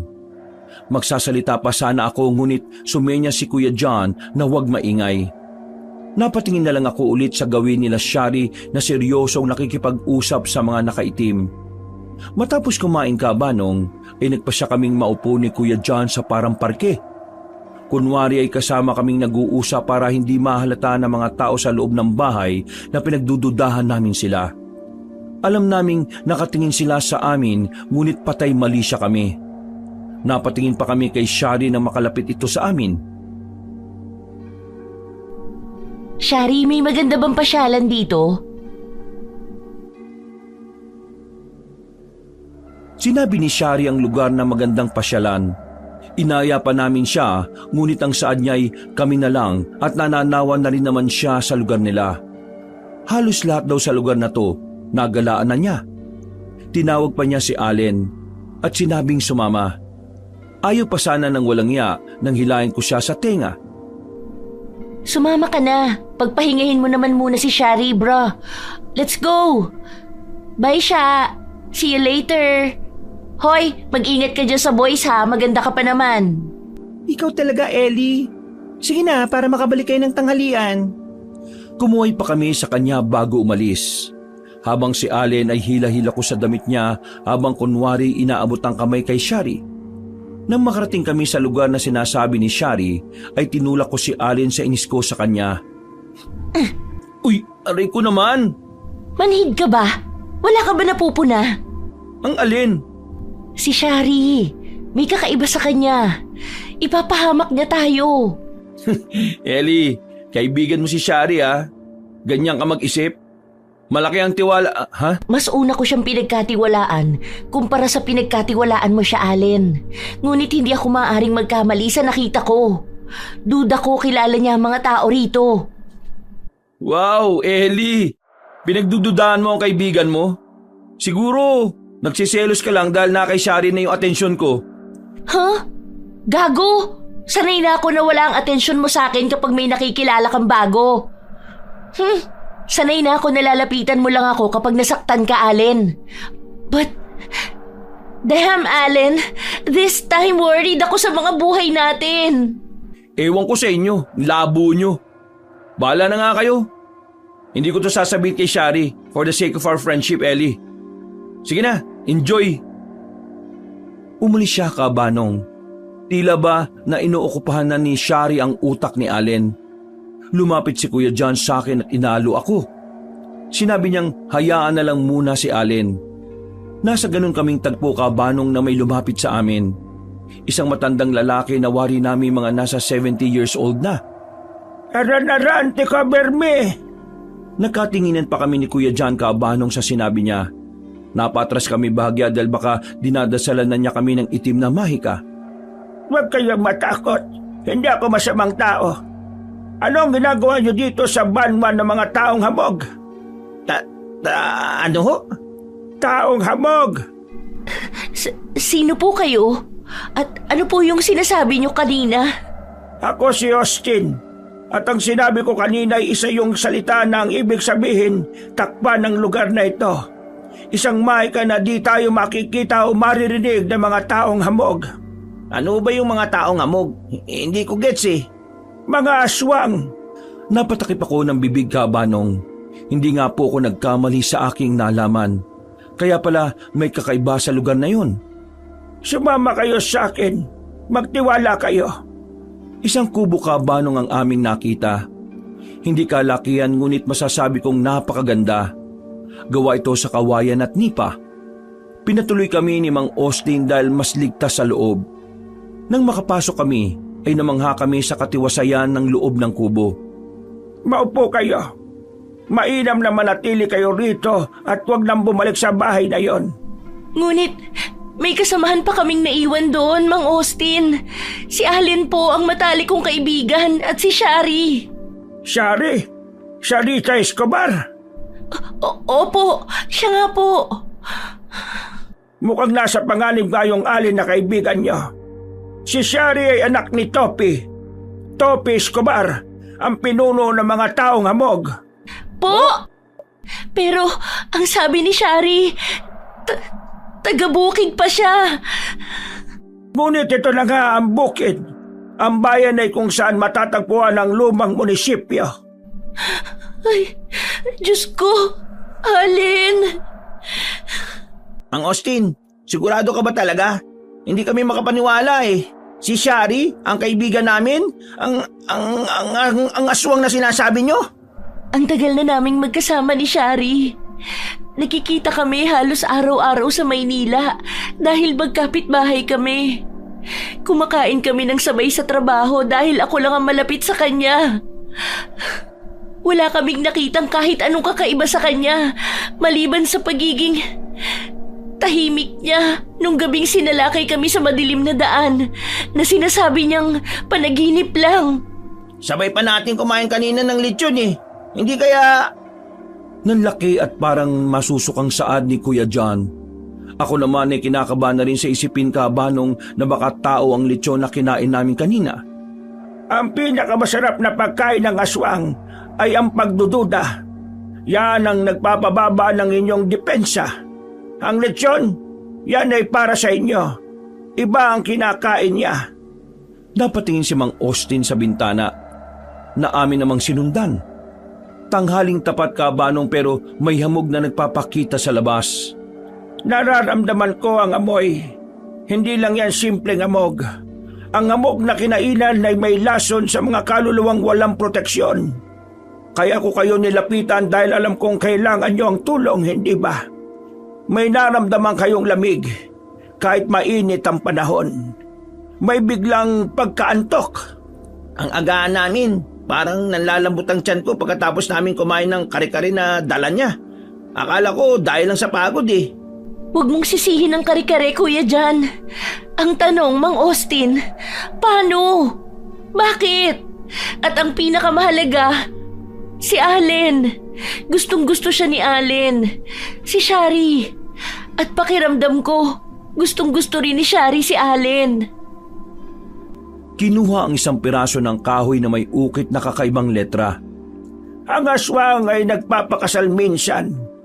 Hindi para magmahal, kundi para sa pagpapalaki ng angkan at para sa pagkuha ng lakas. Si Allen, nararamdaman ko sa kanya ang sigla, ang busilak na pag-ibig. Yan ang perpektong inihaw para sa isang aswang. Ang pag-ibig ay enerhiya at yan ang gusto niyang kainin. Gagamitin nila si Allen para dumami ang lahi nila at kahinaan ni Allen ang magmahal. Kailangan natin bumalik. Dapat natin siyang bigyan ng babala. Baka ngayon kasama niya si Shari. Wag, kung ngayon kayo pupunta, malalaman niya na alam niyo na. Maghihinala siya. Magpapalit siya ng anyo at hindi niyo na siya mahahanap. Mang Austin, tulungan niyo kami. May anting-anting ba na makakatulong? Isang bagay na pwedeng proteksyon ni Allen kahit hindi siya naniniwala. At proteksyon na hindi kami mahahalata na alam na namin. Wala nang oras para gumawa ng bago. Pero may natitira ko. Hindi ito anting-anting na panlaban. Ito'y pangontra sa pagkain. Ibinaba niya ang tingin sa mesa at kinuha ang isang maliit na sisidlan na yari sa pinatuyong kalabasa at may laman itong kulay abo at pinong pulbos. Ito, tanggapin niyo. Ito ay abo ng 7 taong gulang na punong santol na kinuha sa ilalim ng buwan ng hating gabi. Ihalo niyo ito sa anumang inumin na ibibigay niyo kay Allen. Ngunit may kondisyon. Dapat hindi makita ni Shari. Kung pumasok na sa sistema niya ang pulbong ito, makikita niya ang tunay na anyo ni Shari at masisira ang sumpa sa kanyang tiyan. Kinuha ni Kuya John ang sisidlan kabanong. Napatingin pa ako sa kamay niyang nanginginig. Hindi ko alam kung dahil sa lamig o dahil sa takot. Kung maging totoo nga to, paano namin haharapin ang kaibigan namin? Hindi niyo siya haharapin. Tatakas kayo. Kung makikita ni Allen ang anyo niya, tatakas kayo dahil sa sandaling malaman ni Shari na may alam kayo. Magiging susunod na kayong hapunan. Tumango ako kabanong at tinanggap ang isang mapanganib na desisyon. Para sa kaibigan ko ay gagawin ko ang lahat mailigtas lang siya. Sabay kaming 3 pumarito kaya dapat ay sabay rin kaming aalis. Sige, Mang Austin. Salamat. Gagawin namin ito. Huwag kayo mag-alala. Papatnubayan kayo ng aking mahika. Susunod ako sa inyo para iligtas kayo. Basta mga bata, pagpapanggapang mabisang gawin nyo para hindi kayo mahalatang alam na ninyo. Napatango kami, Kabanong, at umalis na. Habang naglalakad kami, nag-iisip kami ng masasayang bagay ni Kuya John para mapawi ang aming takot at pangamba. Mabilis kami na naglakad, Kabanong. Si Kuya John ay may hawak na maliit na sisidlan. Ang aming mga mata ay nagbabantay sa paligid. Ngunit ang aming mga puso ay puno ng takot matapos malaman ang katotohanan tungkol kay Shari. Ang lamig ng hangin, Ellie. Hindi lang sa hamog. Parang inihila ang init ng katawan natin. Huminto ako bahagya at sinubukang patatagin ang aking boses. Hindi tayo pwedeng bumigay sa takot, Kuya John. Yun ang gusto ng mga yun. Kailangan natin maging malinaw ang isip natin para makagawa ng plano. Plano? Ang plano ko ngayon ay tumakbo pa Maynila at maging movie star. Wala akong alam sa pangontrang aswang eh. Kailangan ko ng distraction. Kung distraction ang gusto mo, may ibibigay ako. Kasi kung meron mang kabaliwan na makakapawi sa takot ngayon, yun na yung pag-amin ko. Anong pag-amin? Hindi mo naman siguro sasabihin na nagka-crush ka kay Allen, no? Kasi mag-aaway talaga tayo. Ha? Bakit naman tayo mag-aaway? Umamin ka. Bakla ka ba, Kuya John? Crush mo si Allen? Baliw. Hindi ganun ang point ko. Basta. Bakit? Crush mo ba si Allen? Hindi. Ikaw. Natahimik si Kuya John, Kabanong. Napakurap siya habang tinititigan ako. Parang naistatwa siya sa narinig. Nung 17 pa lang ako, Kuya John. Crush na kita. At alam ni Allen yun. Bigla siyang tumawa ng malakas, Kabanong. Ngunit agad siyang napahawak sa bibig para hindi marinig. Ala, seryoso? 17? Ellie, magkaedad lang kami ng kuya mo ah. Syempre. Young heart pa ako nun, no? Kailan yun? I mean, kailan mo unang na-feel? Nung palagi akong nasa inyo? Hindi. Pista yun eh. Seryoso ba talaga? 17? Ano yun? Nung pista ng 1995? Yung nakasuot ako ng color blocking na damit na parang si Michael Jordan? Oo. Yung parati kang sumasayaw sa gitna ng plaza kahit hindi pop ang tugtog. Ang daldal mo. Akala ko ang gwapo mo dahil ikaw lang ang walang kibu sa grupo. Pero nalaman ko, ikaw pala ang pinakamatindi magbiro. Tinapik niya ang dibdib niya, Kabanong, na parang nasaktan pero natutuwa. Ako naman, napapailing. Grabe ka. Wala akong kibo. Pero teka, bakit mo ako nagustuhan? Palagi kitang kinakantsawan dahil sa pagiging boyish mo ah. Kasi ang totoo mo, Kuya John, ay mabait. Sa kabila ng mga kalokohan mo, ikaw ang unang lumalapit kapag may malungkot. Kaya nung 17 ako, inisip ko, sana may mag-asikaso sa akin na kasinggaan ang buhay ni Kuya John. Kaya lang, hindi ako umamin dahil natatakot akong baka maging awkward at masira kayo ni Kuya at di mo na ako pansinin kasi nga bata pa ako noon. Mukhang effective naman, Kabanong, ang pag-amin ko nang wala sa oras. Huminga ng malalim si Kuya John.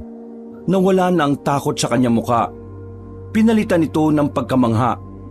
Walang niya ka, Ellie. Alam mo ba kung gaano karaming panaginip ang nasayang dahil hindi mo sinabi yan? Sana pala, ako na lang ang kasama mo sa dibo mo. Kaya nga ngayon ako umamin, Kuya John. Kasi sa gitna ng lahat ng takot, kailangan nating tandaan na may mas matinding kabaliwan pa tayo sa buhay na worth ipaglaban. Kung mamamatay tayo ngayon, at least, aaminin ko, ikaw ang crush ko nung 17 ako. Napangiti si Kuya John, Kabanong, at tinawakan ng aking kamay na may kasamang paghagod sa aking mga palad. Naramdaman ko naman na parang may kuryenteng dumaloy sa aking katawan. O sige, sa ngayon, mas natatakot ako na nagkakrush sa akin si Miss Seryosong Boyish kaysa sa isang aswang.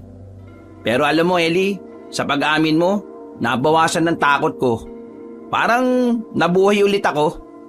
Binitiwan ni Kuya Jan ang kamay ko at tumarap sa akin ng may determinasyon.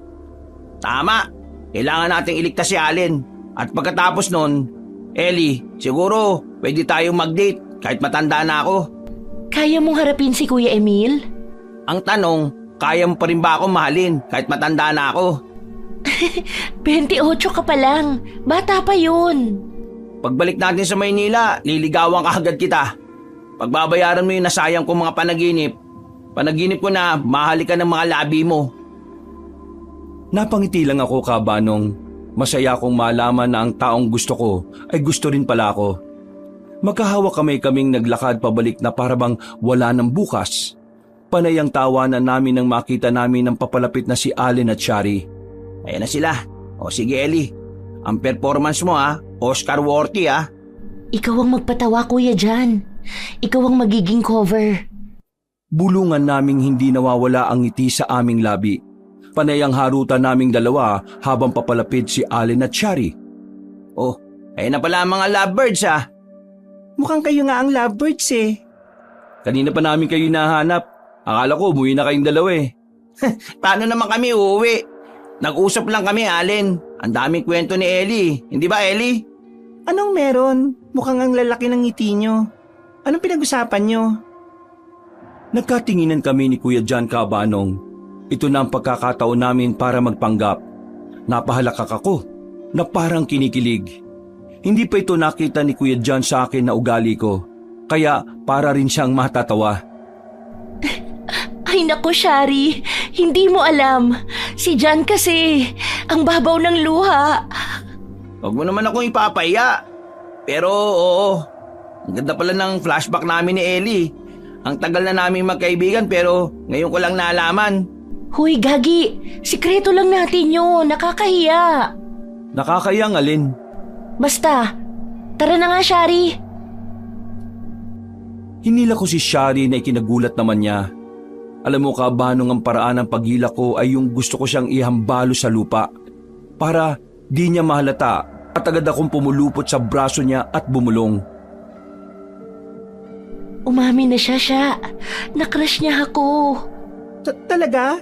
Huy, marami kayong kukwento sa akin.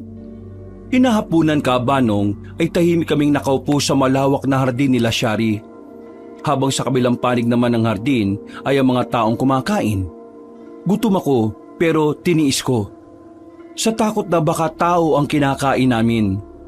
Napakalamig ng hangin at ang katahimikan lang ang namayani sa paligid. Dahil sa nakabibinging katahimikan ay ako ang bumasag nito.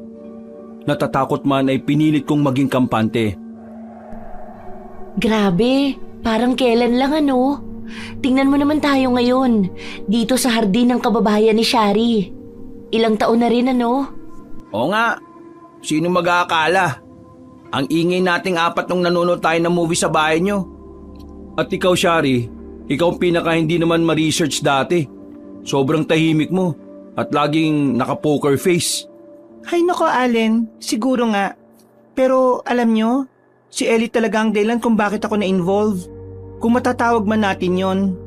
Oh, bakit ako sinisisi mo, ha? Why me? Ikaw nga ang naging dahilan ba't ako nag-evolve into matapang umamin? Oh, ba't ako na ngayon ang sinisisi mo? Tumingin ako ng diretso kay Shari, Kabanong. Mga tingin na punong-puno ng pagmamahal at katapatan. Parang napapitlag pa siya sa paraan ng pagkakatitig ko sa kanya. Hindi pagsisisi yun, Shari. Balik-tanaw lang. Naalala ko, first day mo sa work, parehas tayong baguhan. Nakaupo ako nun sa dulo ng kantin, nag-iisa. Ikaw rin nag-iisa. Nagkakapaan tayo kung sino ang mauunang kakausap. Pero ikaw ang unang lumapit sa akin eh. Akala ko nga kakanta ka nun sa tinis ng boses mo. Sabi mo pa nga sa akin, "Hi, may nakaupo ba rito? Pwede ba ako makiupo?" Yun ang sabi mo. Simple lang, pero yun ang simula ng lahat. Hindi mo ko inayaang mag-isa. Sa sobrang daldal mo, napilitan ako magsalita. Hoy, nakakahiya! Ang ganda ng love story niyong dalawa. Hindi na iba yung kwento ng friendship niyo sa kwento ng magjowa. Ano ka ba dyan? Best friends kami. Nagpatuloy ako sa pagkwento kabanong na hindi inaalis ang tingin kay Shari. Pero totoo yun, naging komportable ako sa'yo agad-agad. Parang may click. Pero huwag mo kakalimutan, Ellie ah. Ako talagang best friend mo. Pero masaya na rin ako na ipinakilala mo sa akin si Shari. Kahit ayaw mo sa kanya noon. Masyado kasing tahimik eh. Maliban sa'yo, Allen, na guy best friend ko, si Shari naman ang girl best friend ko. Dahil si Shari ang may alam ng lahat. Walang sikreto sa kanya na hindi ko sasabihin. Kahit anong issue, kahit anong problema, si Shari ang pinakaunang tao na tinatakbuhan ko. Kasi alam ko na kahit anong mangyari, mananatiling buo at matibay ang tiwala ko sa kanya. Ellie, Totoo yon, Shari. Ang laki-laki ng tiwala ko sa'yo. Para ka na ring kapatid. Walang hindi kayang gawin, walang hindi kayang itago, walang hindi kayang ayusin. Salamat sa araw na yon sa Manila, sa dulo ng kantin natin sa work. Salamat at hinayaan mo kung lapitan ka. Cheers sa friendship! Cheers! at salamat din sa inyo. Sa Manila, Sardine, at sa lahat ng taon na darating pa. Nagtawanan kami kabanong at nagyakapan. Pinaramdam ko kay Shari na totoo ang aking pagmamahal bilang kaibigan sa pagbabalak niyang gawang kami ng masama. Mahaba-haba rin ang aming usapan nang magpasya si Shari na magtungo sa kusina para makiusap daw kay Mang Topi na bilisan ang pag-aayos ng sasakyan para makauwi na kami sa kanila. Napatango naman ako kabanong. Nagkukunwaring hindi ko alam na ama niya si Mang Topi. Walang kaalam-alam si Shari na sinundan ko siya sa kusina at narinig ko silang nag-uusap ni Mang Topi. Pa, hindi niyo naman siguro sila palalayasin, di ba? Sabi ko na sana hindi na lang sila pumunta rito. Wala silang kaalam-alam. At bakit ko naman sila palalayasin, anak? Nandito sila para magbakasyon, hindi ba? Relax. Pero pa, alam nating hindi yan ang ibig niyong sabihin. Nakita niyo sila, di ba? Sila Ellie, Jan at Allen. Mga kaibigan ko sila. Pakiusap, hayaan niyo na lang silang makaalis bukas ng umaga. Babalik na sila sa Maynila. Anong sabi mo? Hayaan? Nagpapatawa ka ba, Shari?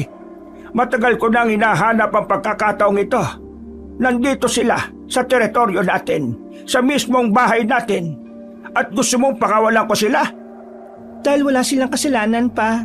Sila ang pinakamalapit na tao sa buhay ko. Hindi ko kaya. Hindi ko pwedeng makita na sasaktan niyo sila. Sa paraan ng pag-usog ng upuan kabanong napatayo si Mang Topi. Sinabayan pa nito ng paghampas sa lamesa na muntikan ko ng ikinagulat. Huwag mo akong pinagagalitan, Shari. Hindi ba't alam mo na ang batas natin? Kailangan natin ng lakas para manatiling buhay at makapangyarihan ng lahi natin. At anong mas magandang handa kesa sa mga alagad ng Maynila na ikaw mismong nagdala sa ating pugad? Ganyan na ba talaga, pa? Wala na ba kayong ibang alam kundi ang batas na yan? Pwede naman tayong mamuhay ng tahimik, ah. Ang tahimik na buhay ay para sa mga mahihina. Hindi tayo mahihina. Ako ang pinuno at ang desisyon ko ay hindi magbabago. Mananatili sila rito. At huwag na huwag mong susubukan na tulungan silang tumakas. Dahil kung gagawin mo yon, hindi lang sila ang makakalaban ko. Pati ikaw, anak. Makakalaban ka. Naintindihan mo ba? Opo, pa. Mabuti kung ganon. Ngayon, ituloy mo ang pagpapanggap na di tayo makakilala. At huwag na huwag kang magpapakita ng kahit anong senyales ng pagdududa sa harap ng mga kaibigan mo. Maging mabuting mapagpanggap ka. Agad akong umalis nang maramdaman kong palabas na si Mang Topi at dali-dali akong lumabas at lumapit sa dalawa kong kaibigan. Pagbalik ko, nagtataka ako kung bakit parang nananamlay si Allen. Napainom na pala siya ni Kuya Jan nung pangontra. Kinagabihan ay hindi ako makatulog. Mamayang hating gabi na sasapit ang tunay na pista. Wala si Shari sa tabi ko at may narinig akong parang mga nagsasayawan at nagluluto base rin sa ingay ng kawali. Dahan-dahan akong tumayo at sumilip sa bintana. Nagulat ako kabanong nang makita ang malaking kawali na kasya ang isang buong baka. Napapitlag pa ako nang may marinig akong tumawag sa pangalan ko sa may pinto. Boses ni Allen. Kaya dali-dali akong lumapit para buksan. Bumungad sa akin ang mga nag-aalala nilang muka. Bilisan mo, aalis tayo. Mga aswang ang tao dito. Bilisan nyo, mag-aating gabi na oh. Paano mo nalaman? Saka mo na itanong yan. Tara na! Dali-dali kaming dumaan sa likod ng bahay kung saan nakatapat sa timog. Makikita ang madilim na kagubatan. Habang tumatakas kami, ay nakita namin si Shari na nakatayo sa may pinto. Shari? Sumunod kayo sa akin, dali. Nagkatinginan pa kaming tatlo saka sumunod kay Shari. Hindi ko alam kung ano yung pinasukan namin ngunit ayon kay Shari ay lagusan ito papunta sa gubat. Binaybay namin ang amoy karning lagusan, Kabanong. Napakabaho talaga na parang hahalukayin ng sikmura mo. Kung natitiis namin, si Allen hindi. Nagsuka siya ng nagsuka na lumika ng ingay sa lagusan. Agad namang siyang nilingon ni Shari. Allen, tiisin mo. Huwag kang gagawa ng ingay. Sapagkat ang ingay ay parang kampana kay Papa. Talian natin para makalabas na tayo dito. Tinalunton namin, Kabanong, ang mabahong lagusan na yon. Nang marating namin ang dulo ay dahan-dahang binuksan ni Shari ang takip ng lagusan. Sinuri kung may mga aswang sa paligid. Nang masigurong walang kahit na anong senyales na may aswang sa paligid, ay dali-dali siyang umakyat. Nang makakyat na kami, ay marahan niyang isanara ang pinto ng lagusan at pinaupo kami. Bakit mo kami tinutulungan? Bilis na, umalis na kayo. Wala na akong masyadong oras para protektahan kayo. Shari, sigurado ka ba rito? Ang iyong ama. Shari. Huwag mo nang alalahanin yan. Alam kong mali ang ginagawa niya. Hindi ko kayang panoorin na saktan niya ang mga inosenteng tao, lalo na kayo mga kaibigan ko. Nang marinig ko ang sinabi mo, Ellie, napagtanto kong mali ako. Salamat, Shari. Pero paano tayo makakalabas? Sige na, umalis na kayo. Bago pa tayo mahuli ni Papa, ituturo ko sa inyo ang daan palabas. Kabanong, lakad at takbo ang ginawa namin. May madadapa, gugulong at masusugatan dahil sa sobrang sukal ng daan. Halos sumuyuko na kami. Isang ilog ang aming nakita. Payapa ang agos nito. Kailangan niyo makatawid dyan, Allen. John, alalayan niyo si Ellie. Dalian niyo. Lumusong kami sa hanggang dibdib na tubig ng ilog at halos mapasigaw ako dahil sa lamig ng tubig. Dahan-dahan namin kinapa kung saan ang malalim at mababaw. At sa awa ng Diyos ay narating namin ang pampang. Nanginginig kami sa lamig at pagod na pagod kaming tatlo habang umaahon sa kabilang pampang. Paglingon ko kay Shari na nasa kabilang pampang, hindi siya sumama sa pagtawid. Akto na siyang tatakbo, Kabanong, nang tawagin ko siya. Shari, hintay! Sumama ka na sa amin! Napahinto siya, napalingon sa amin. Malayo man ay kitang-kita ko ang lungkot sa kanyang muka. Hindi ako pwedeng sumama, Ellie. Ito ang mundo ko, ang aking ama. Kailangan ko siyang harapin sa sarili kong paraan. Lumapit si Kuya John sa akin at tinawakan ako sa braso at inayang umalis na, ngunit ako, hindi ako nagpatinag at nanatiling nakatingin kay Shari. Ellie, wala na tayong oras. Pero Shari, delikado ka rito. Alam niya na tinulungan mo kami. Makasaktan ka niya. Ang pagtulong ko sa inyo ay ang pagkakamali ko noon. Nung una, pinaniwalaan ko si Ama na masama kayo. Kayo mga taga-syudad. Ngunit nang marinig ko ang mga sinabi mo, Ellie, napagtanto kong hindi lahat ng tao masama. Muntik na kayong mapahamak. Patawarin niyo ako. Lalong-lalo na ikaw, Allen. Si Allen, na naunawaan ang bigat ng desisyon ni Shari, ay tumango ng dahan-dahan. Ngunit ako, Kabanong, parang ang bigat ng loob ko na tanggapin yon. Marami kaming pinagsamahan at magagandang ala-ala sa Maynila. Pinapatawad ka namin, Shari. Salamat sa pagligtas mo sa amin. Pero gusto kong malaman mo, Shari, na yung pinakita ko sa'yo, totoo lahat yun. Alam ko, Allen. At kung ano man ang pinakita ko, totoo rin yun. Marahil hindi tayo para sa buhay na ito. Pero baka sa susunod na buhay natin, tayong magkatuluyan. Salamat, Allen. Mahal kita. Hihintayin kita, Shari, sa susunod nating buhay. John, ingatan mo si Ellie ah. Hindi nagsalita si Kuya John, ngunit napangiti siya na ikinatangulang din ni Shari. Ngayon, umalis na kayo. May daan sa dulo ng gubat. Doon sa malaking puno ng balete na may kalawangin na lata na nakasabit. Sundan niyo ang daang yon. Saad ni Shari na napatingin pa sa malayo, sa kabilang direksyon.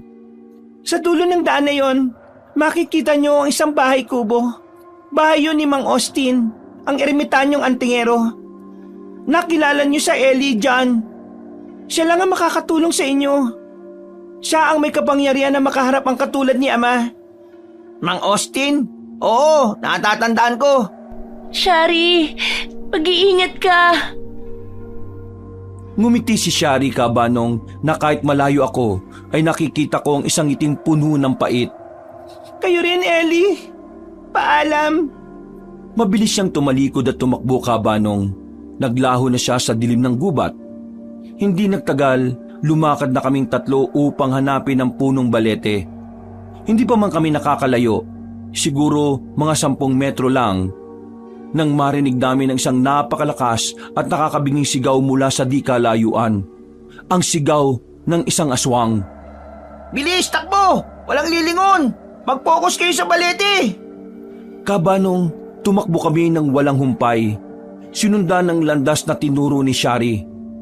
Papunta sa punong balete. Ang gubat ay tahimik, ngunit para sa amin, bawat kaluskos ng dahon ay hudyat ng kamatayan. Nararamdaman ko, may sumusunod sa atin, parang hindi lang iisa. Nagliwanag ang mukha ko kabanong na makita ang balete at ang nakasabit na kalawanging lata. Tingnan nyo! Nandun na! Bilisan pa natin! Tumakbo kami patungo sa dulo ng daan, kung saan nakatayo ang isang kakaibang bahay kubo. Hindi ito ordinaryo. May matitibay na bakod na kawayan at maraming anting-anting na medalyon ang nakasabit sa bawat sulok. Sa wari ko'y proteksyon laban sa masasamang espiritu yon. Hindi ganito ang itsura noon nang dalhin kami ni Mang Austin nung araw na nalaman naming aswang si Shari. Nang makarating kami sa pinto, ay nagmamadali kaming kumatok. Tulong! Buksan nyo, Mang Austin! May umahabol sa amin, dali! Hindi nagtagal, bumukas ang pinto at bumungad sa amin ang mukha ni Mang Austin na may malaking pagbabago. Siya ay may mahaba at maputing buhok, matitigas na kalamnan at may suot na maraming agimat, at mutya na nakasabit sa leeg. Ang kanyang mga mata ay matatalas at alerto. Nagkita tayong mali. Pumasok kayo, mabilis. Nakita ko na kayong mula pa sa malayo. Agad naman kaming pumasok na tatlo. Isinara at nilapat ni Mang Austin ang pintuan at agad na inilagay ang isang bakal na trangka. Kumuha siya ng isang banga na may lamang likido at ipinahid sa mga bintana. Hindi ko alam kung paano nakalabas kayo sa kanilang teritoryo o kung paano nyo natunto ng bahagi nitong gubat. Ito'y lihim. Nakaraan ay sa hilaga ko kayo idinaan at hindi rito sa timog. Ngunit ganun pa man ay mainam na ligtas kayo. Ngunit may mga masasamang nilalang na naghahanap sa inyo. Ihanda nyo ang sarili ninyo. Salamat po, Mang Austin. Kami po ay tinulungan ni Shari. Alam ko, nakita ko ang mga nangyayari. Kasunod ako sa inyo. Tulad ng sinabi ko. Ngunit bigla na lang kayong nawala sa bahay na yon. Nag-alala ko. Ngunit magkaganon pa man, may utang na loob kayo sa bata na yon. Ngunit ngayon, mas malaki ang problema natin. Biglang may tumunog na malakas at garalgal na tambol mula sa di kalayuan na aming ikinagulat kabanong. Sumunod ng mga sigaw at huni ng mga taong tila nagmamarcha. Ano yun? Hindi, silangang kalimang topi. Ang mga duwag at makasariling ermitanyo na nagtaksil sa kanilang mga tungkulin sa kalikasan. Isinumpa at naging aswang. Alam nila na pumunta kayo rito dahil sa ginawa kong babala kanina. Gusto nila akong pabagsakin at ginagamit nila kaya. Kabanong, nagulat kami sa nalaman namin na ang angka ni Shari ay mga ermitanyong nagtaksil sa kanilang mga tungkulin at ng ibang landas. Kinuha ni Mang Austin ng isang tabak na nakasabit sa dingding at kumuha ng isang pulang bato na hawak-hawak niya. Hindi sila makakapasok, pero susubukan nila akong lusubin. Ngunit bago pa man mag-umpisa ang labanan, isang malaking aninong lumitaw sa likod ng grupo ng angka ni Mang Topi Kabanong.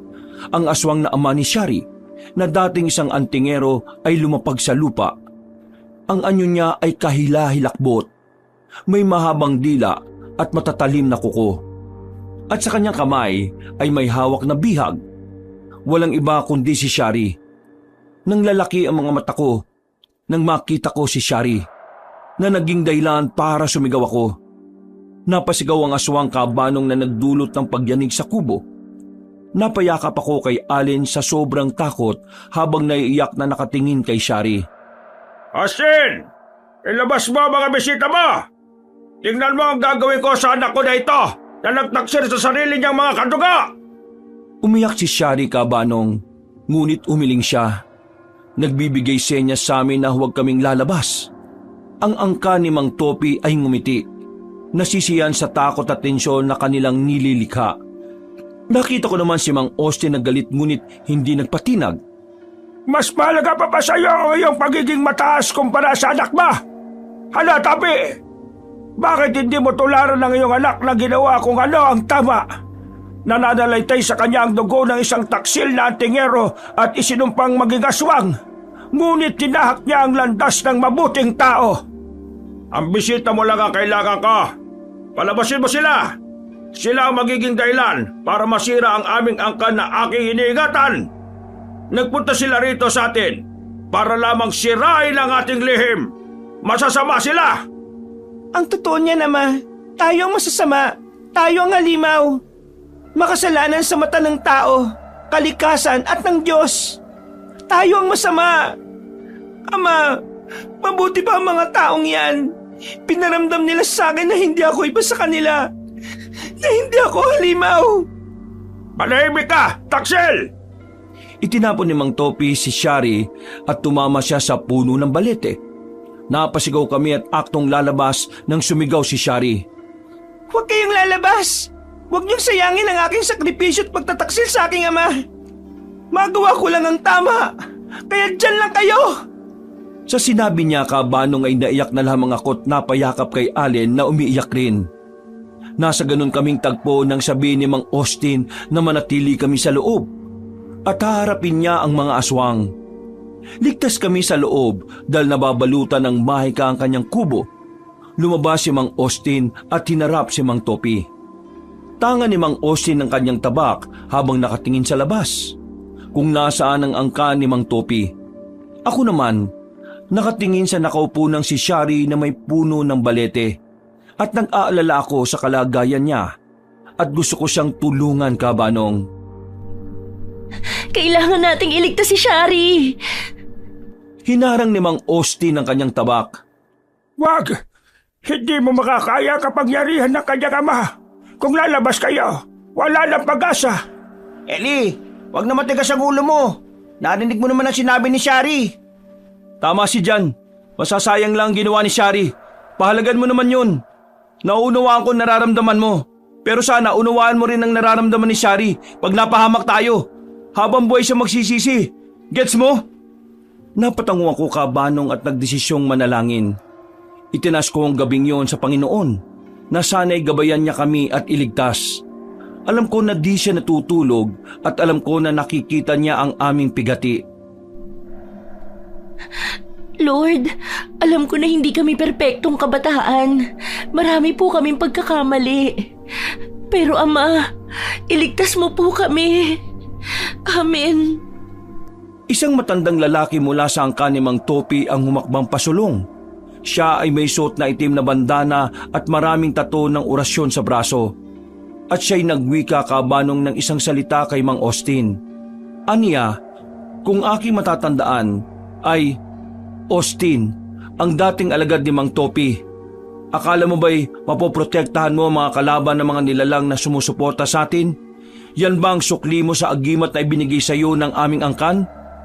Nagkatinginan kami, Kabanong, at wala kaming maintindihan sa nangyayari.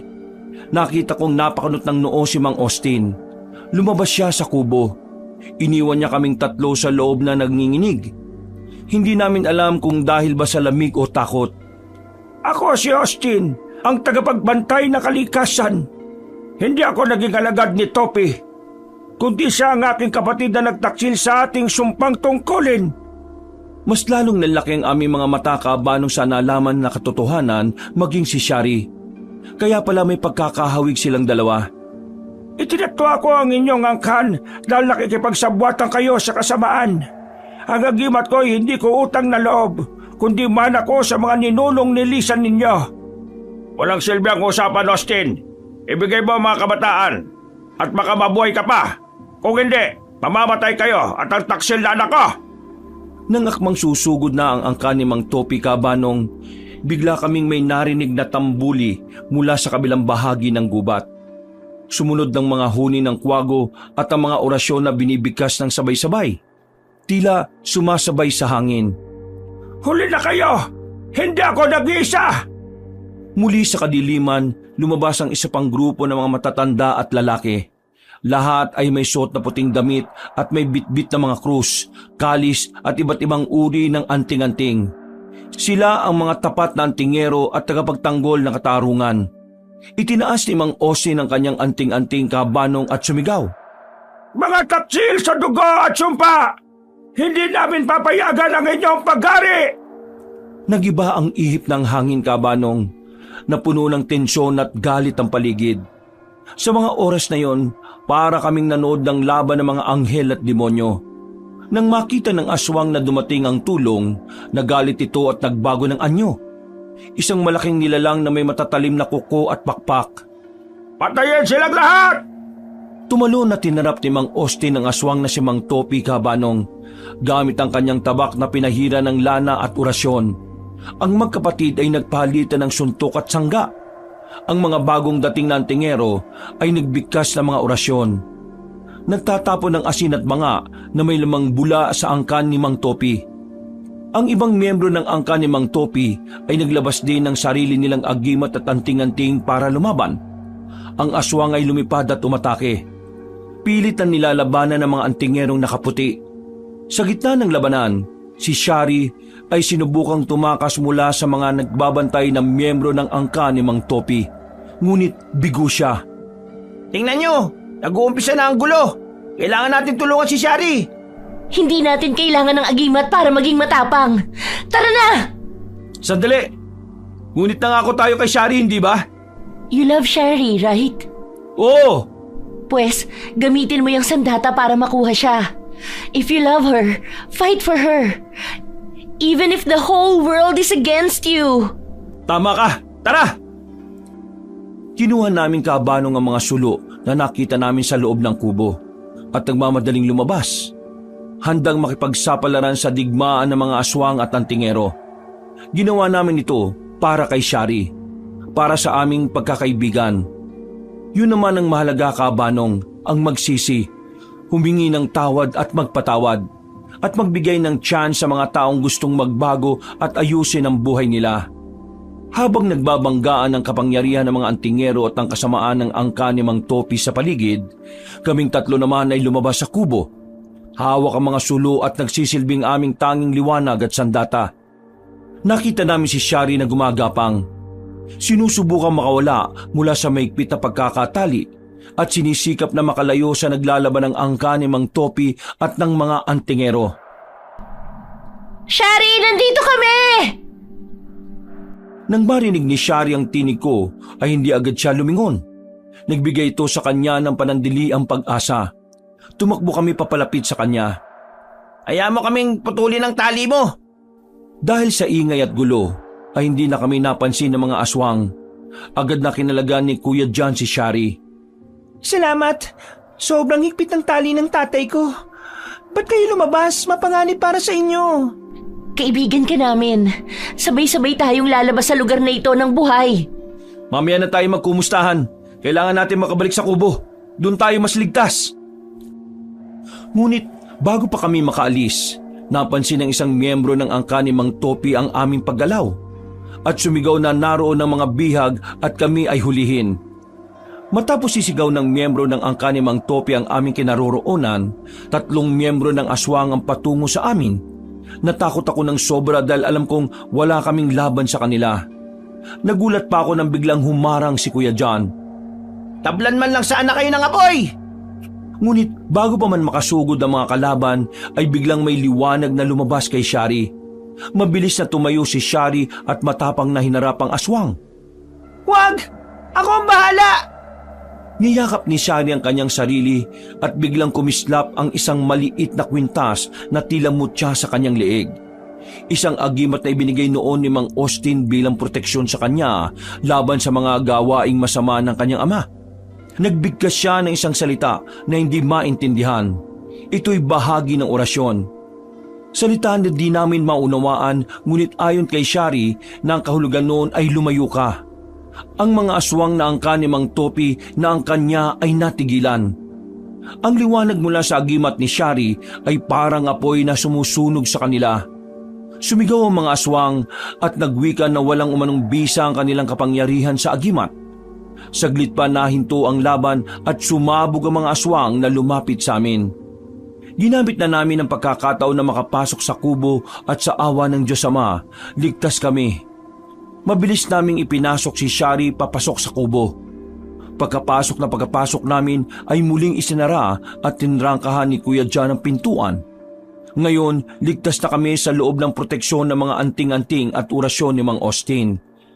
Napangiti ako at maigpit na niyakap si Shari. Salamat sa inyo. Nag-alala ako sa iyo. Masaya ako't ligtas ka. Wala nang sinayang na oras si Allen. Niyakap niya si Shari ng maigpit at ginuwara ng isang masuyong halik sa labi. Habang kami ay nasa likod ng pintong ligtas, nakita namin sa mga siwang ang pagtatapos ng labanan sa labas. Nakita naming nagliliwanag ang tabak ni Mang Austin. Tapos na ang inyong kasamaan! Umalis na kayo sa lugar na ito! Agad na ipinalo ni Mang Austin ang kanyang tabak sa hangin na nagdulot ng talim. Nasugatan ng ama ni Shari na kanyang ikinabahala. Kahit masama ang ama niya'y makikita pa rin ang pag-ibig sa puso ni Shari. Nakasilip si Shari sa isa sa mga siwang ng bintana.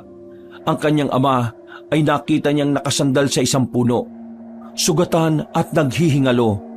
Ngunit tila matigas pa rin ang mukha nito at matigas pa rin ang loob. Mamamatay na nga't lahat-lahat ay ayaw pa rin sumuko. Ang kanyang anyo ay paiba-iba. Minsan ay anyong tao, minsan naman ay may bahid pa ng pangil at kuko. Ama! Hindi kita anak! Wala akong anak na taksil! Ama! Mang Topi! Bakit mo ba pinagpipilitan? Hindi mo ba nakikita?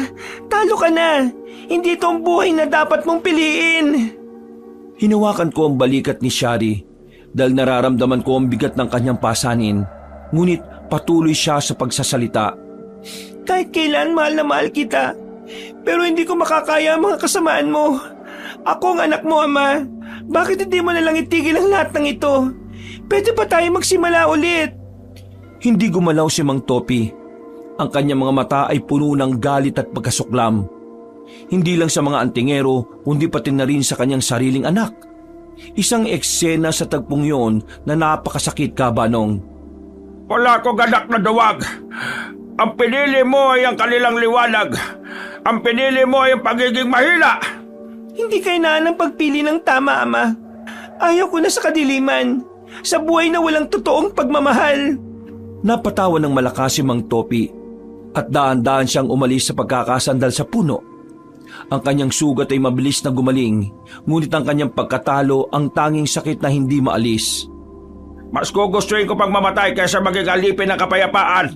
Hindi ako magpapatalo sa mga lintik na antingero na yan. Sinubukan niyang lumipad, Kabanong, ngunit ang kanyang pakpak ay nangihina pa. Mas pinili niyang tumakbo, lumakad palayo, paalis sa gubat, sa direksyon ng malayo sa lahat. Makikita mo, Shari, babalik ako. At sa susunod, wala na makakapigil sa akin! Nagsimulang tumulo ang luha sa mata ni Shari habang pinapanood niyang lumalakad palayo ang kanyang ama. Tinatalikuran ng pag-asa ng pagbabago. Paalam, Ama.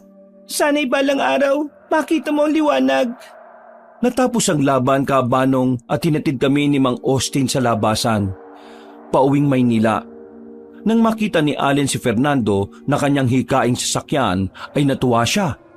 Pinaayos pala ito ni Shari na di alam ng kanyang ama. Ang kotse ko, nandito! May Fernando! Iningatan namin yan.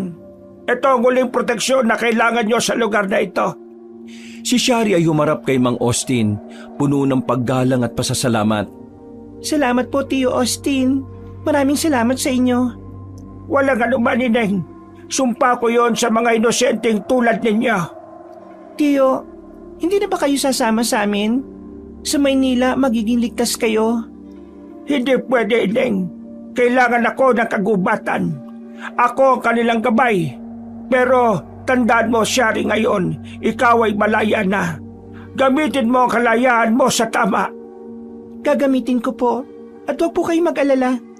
Babalik pa rin po ako dito, Tio. Hindi para sa kanya, kundi para makita kung pwede pa rin ba siyang magbago. Mag-iingat ka. Tandaan mo ang mga aral ko. Shari, mula nung una kitang makita, kahit nakakala ko'y kalabang ka, alam kong may kabutihan sa puso mo. Sa lahat ng nangyari, mas lalo kitang minahal.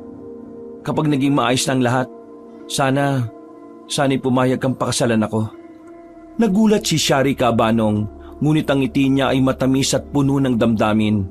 Hinawakan niya ang kamay ni Allen. Allen, sobrang bilis. Pero hindi ko itatanggi. Ikaw ang nagbigay sa akin ng liwanag. Tingnan natin kapag nakabalik na tayo sa Maynila. Aba, kayo talaga? Ellie, seryoso ako. Hindi ko nahayaang mawala pa ang pagkakataong ito. Sa lahat ng ginawa natin, sa lahat ng takutan at panganib, ikaw lang ang tanging naisip ko. Ang tapang mo, ang talino mo. Mahal kita, Ellie. Kuya Jan, ang lakas ng loob mo. Marami pa tayong pagdaraanan pero gusto ko ring malaman mo na simula pa lang, hindi lang ikaw ang nagmamahal. Mahal din kita. Mga kabangers, mga kayanggaw, yes, eto na naman po si Kabanong at muli, bago tayo magwakas, ako'y nagpapasalamat muna sa inyo sa inyong patuloy na pagsubaybay sa ating mga magagandang kwento. Pero kung medyo nabitin po kayo iniimbitahan ko kayo na bisitahin yung iba pa natin mga channel, ang Pamela Clamil. Magaganda rin po yung mga kwento doon. Nagnanarit po ako doon bilang si Lolo Pael at ako bilang Kabanong. So huwag niyo pong kalimutan mag-subscribe at pindutin ang notification bell para lagi po kayo nano-notify pag may mga bagong videos doon. Konti pa lang po ang mga subscribers doon. Kaya mag-comment kayo at mag-like para malaking tulong po ito sa ating mga channel. At syempre kung medyo nabitin pa rin kayo, dalawin nyo rin po yung bagong-bago nating channel, ang Kabanong version 2.0, kung saan may mga images na po na gumagalaw dito at syempre may mga narration po at mga may music and effects na rin. Sana'y maging isa kayo sa mga unang 100,000 subscribers ng channel na ito. Kaya don't forget to subscribe at syempre mag-iwan na rin kayo ng comment at like. Hanggang sa susunod na mga kwento, wakas!